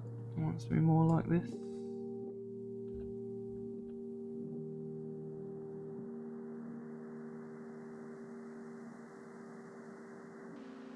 I'm not sure.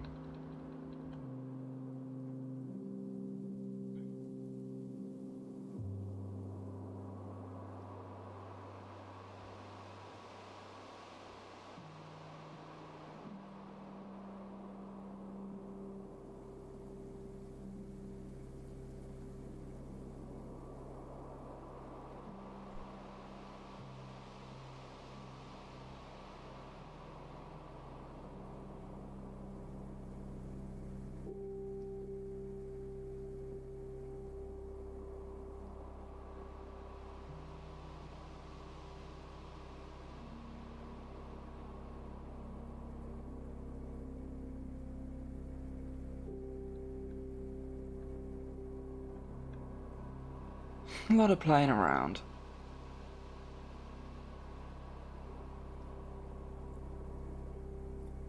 What time is it?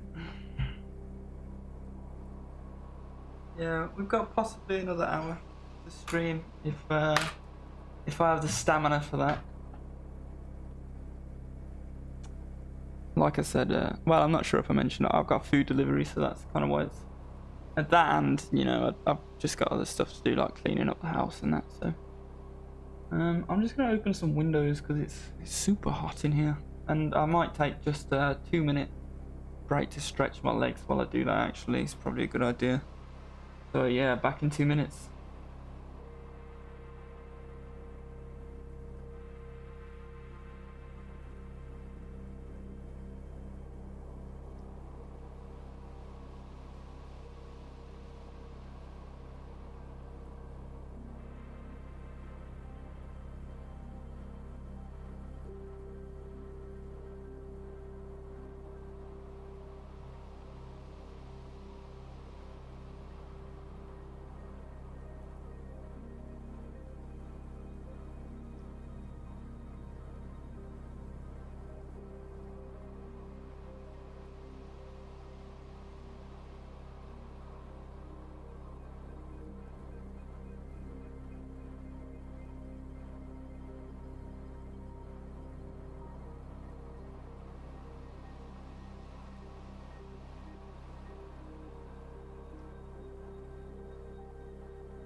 Alright, that was more like a 15-minute break. I spent most of it looking for food. I'm a little bit peckish, but I don't have anything in, and I'm waiting on a food delivery to come today, so I was just kind of looking through all the cupboards. I need to put the dishwasher on too, so I don't even have anything to eat off. Alright.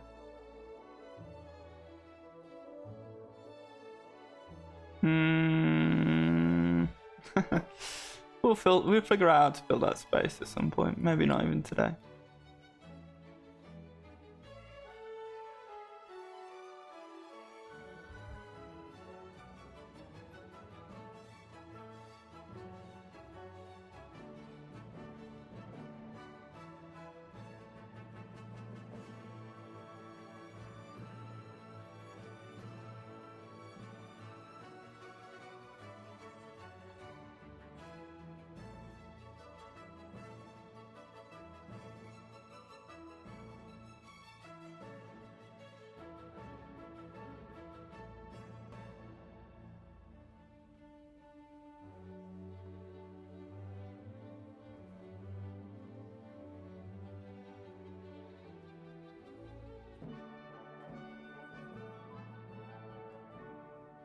Yeah, I'm just following trends that already exist still.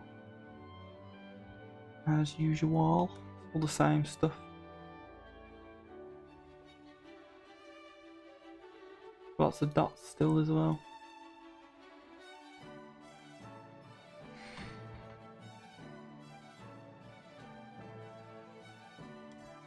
It'll be a bit nicer when more people are viewing the live streams as well, because we can talk about a bit more, a few more topics that people kind of bring up in the chat.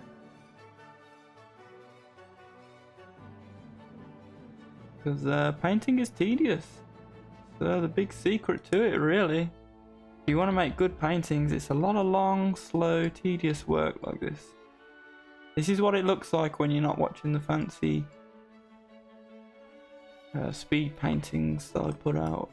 Sorry, time lapses that I put out or what have you.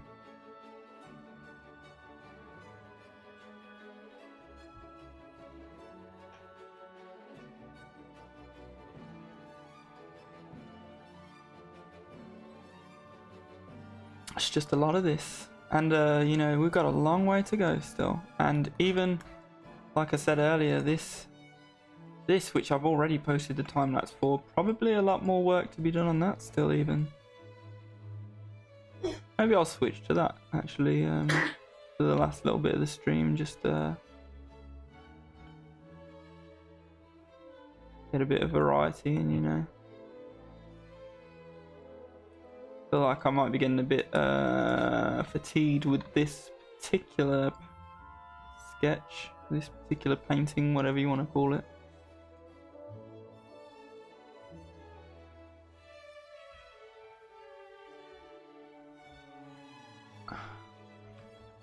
Should be the middle of this that's darkest, really. A little bit of underglow.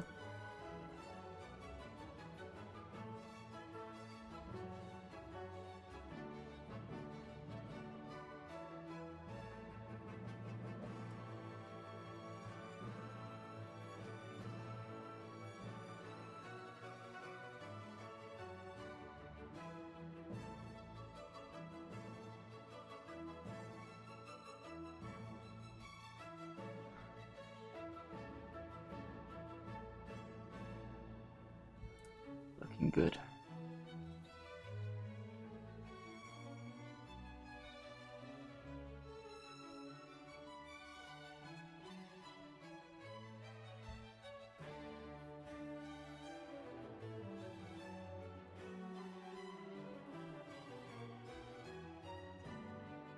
Wants to be pretty much black here.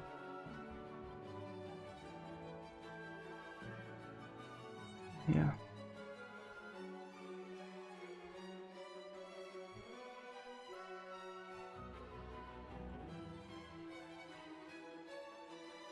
Really want that screen to feel like it's kind of embedded in the casing in the body. I don't know what they call it, whatever they call it on machines, the casting, I suppose. on like 1930s machines, which is what this part is really influenced by. It's like big, rounded, nice castings and stuff.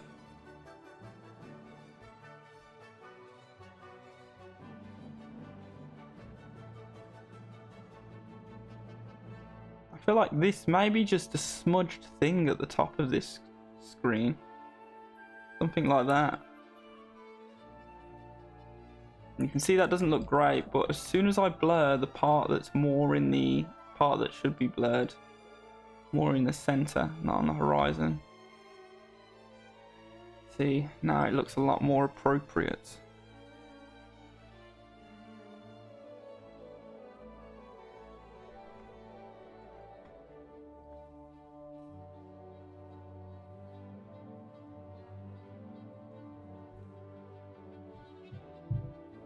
Oh, how good does that look?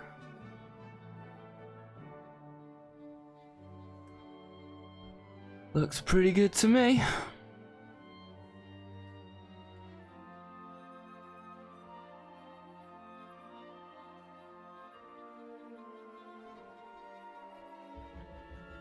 Leave that a little bit less light.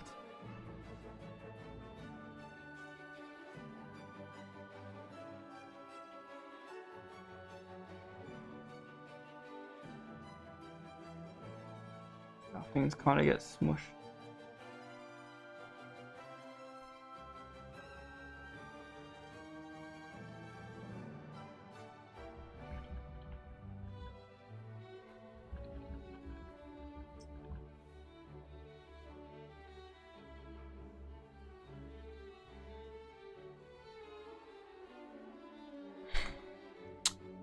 You know, it's really interesting as well. Before, when I was streaming my art, I had a friend that would come. You probably still see him in some of the old streams that have been recorded, and just hang around and chat and type a lot, you know. And that would actually get, and I did the same for his chat with where he was playing some games and such. And I guess it's just the way YouTube works. Other people would start coming and talking in the chat. And as soon as you didn't have that one friend in chat typing like you know, like is my situation now, YouTube just doesn't push it to anyone. So it's kind of like one of those where YouTube wants you to already have people watching in order to show your stream to more people and get them to watch. Probably the same with the videos.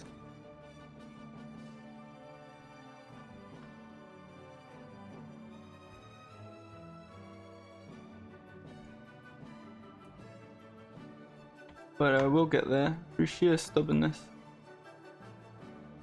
We will get there. Like I say, I have got a bit of a strategy going on with the shorts and stuff. The shorts, I could see the shorts gaining me subscribers, like literally, you know. And you can look in the YouTube trends and see the, you know, who subscribed on exactly what video or exactly what short. And people were watching the shorts and subscribing just from the shorts, which is amazing to me, really. Especially as I don't often do that. I don't often just see someone short and then subscribe to them purely based on that one short I see.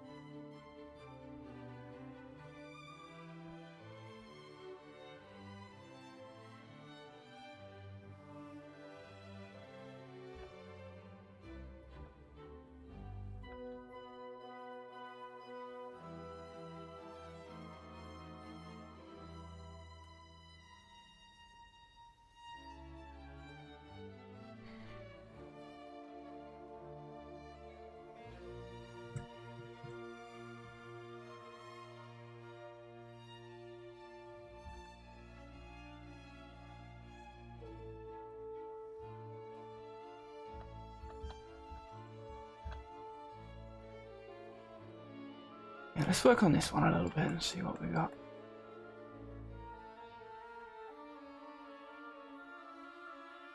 I said on this one, the main thing I would like to work on is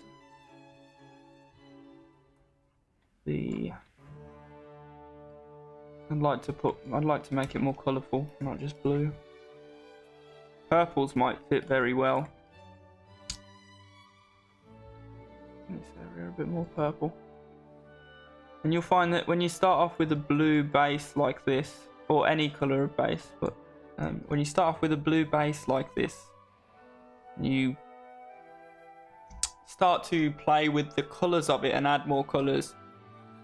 You know, you've got blue here and you might add some colours that side of it and some colours that side of it, and if you add them evenly enough, when you zoom out and look at the whole piece, it will look blue, it will look like the same colour it was, and it's only when you zoom in that you see that that blue is actually patches of different colours, in a similar way to how a pixel on a monitor, on most monitors or TVs, is made out of 3 different coloured specks and those mixed together. It's the same with these wider area principles and phenomena, where it'll sort of blend together and become, many colours will blend together to become the one colour.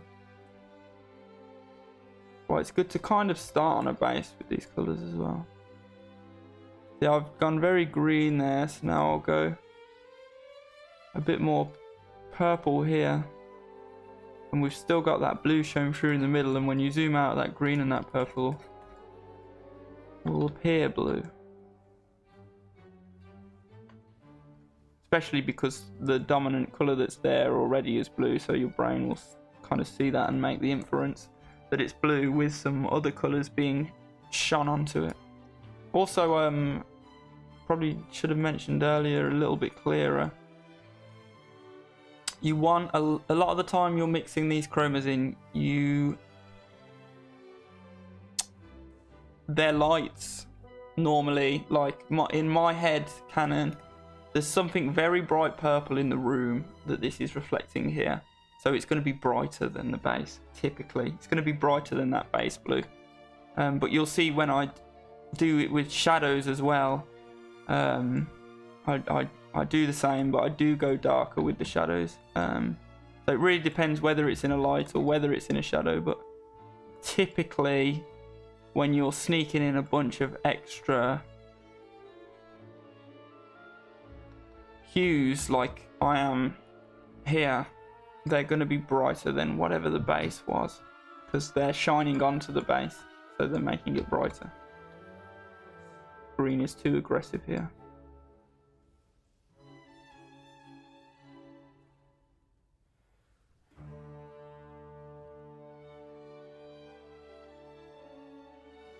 I want to bring some of the blue back here on this pink too. I think I made the area of it a bit too wide.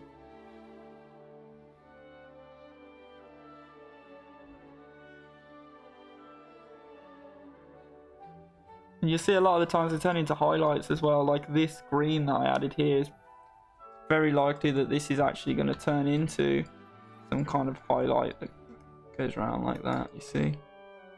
I might just leave it like that, even that I just dashed in, because that looks quite nice, I feel like. Okay.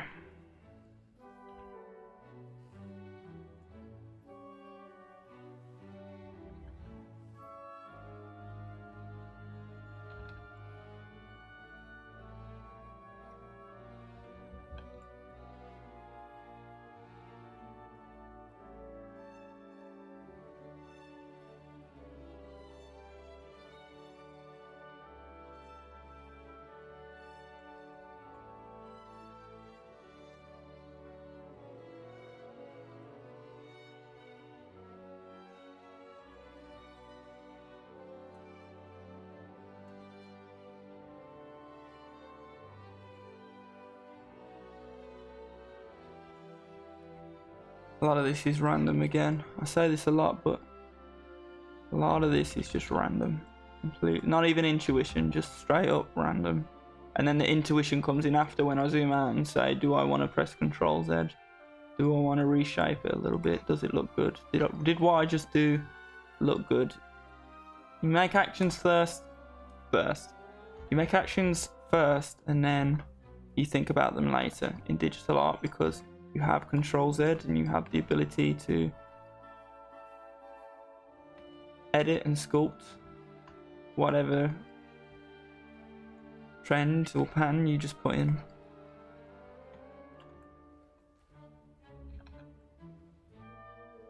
Bit of a clash here where it's these colours are too different and too close together. A little better. Massage them a tiny bit there. I feel like this one was missing a couple of the sharper. Like this highlight looks quite nice, but there's not many other very sharp highlights on this painting. Especially here where it's like really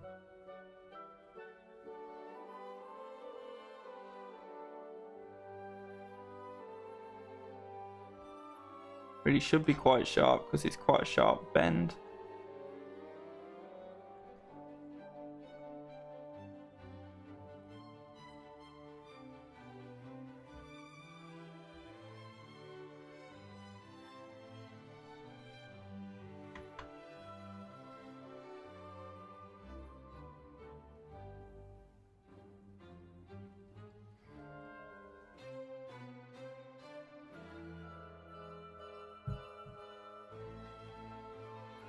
Blur brush here. Blur in the stuff that's not on a horizon or a sharp bend.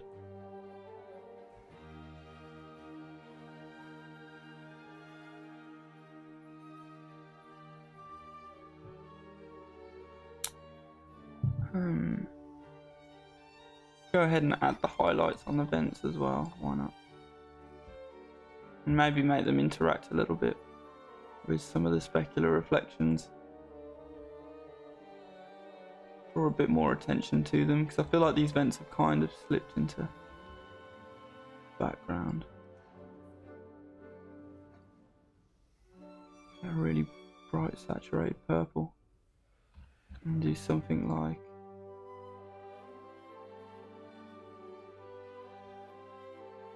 that.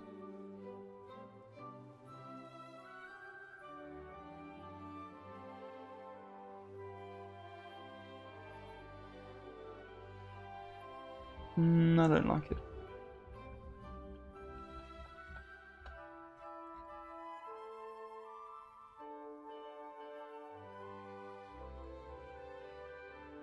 I just want to show that they've got like a little bit of an effect on the surface around them, like they're bulging out just slightly, you know? Ooh, not sure how to get that effect though right now. Go airbrush instead and see. You know what I mean? Like it's just catching a little bit of light where it's kind of bulging out from whatever machining has been done to get the vents. I don't think it looks good though. Doesn't look terrible, but right. Maybe something more like that would occur. Yeah, that's better. It's much, much better.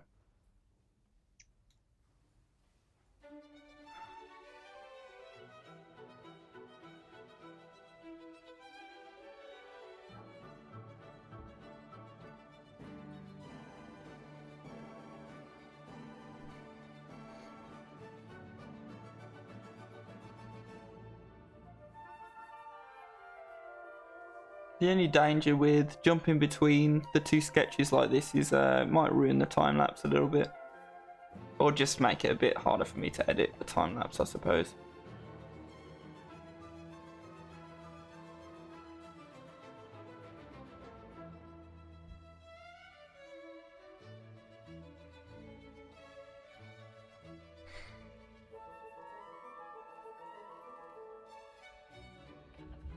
I like adding just the random little sharp dash here and there as well sometimes.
Give me 1 second.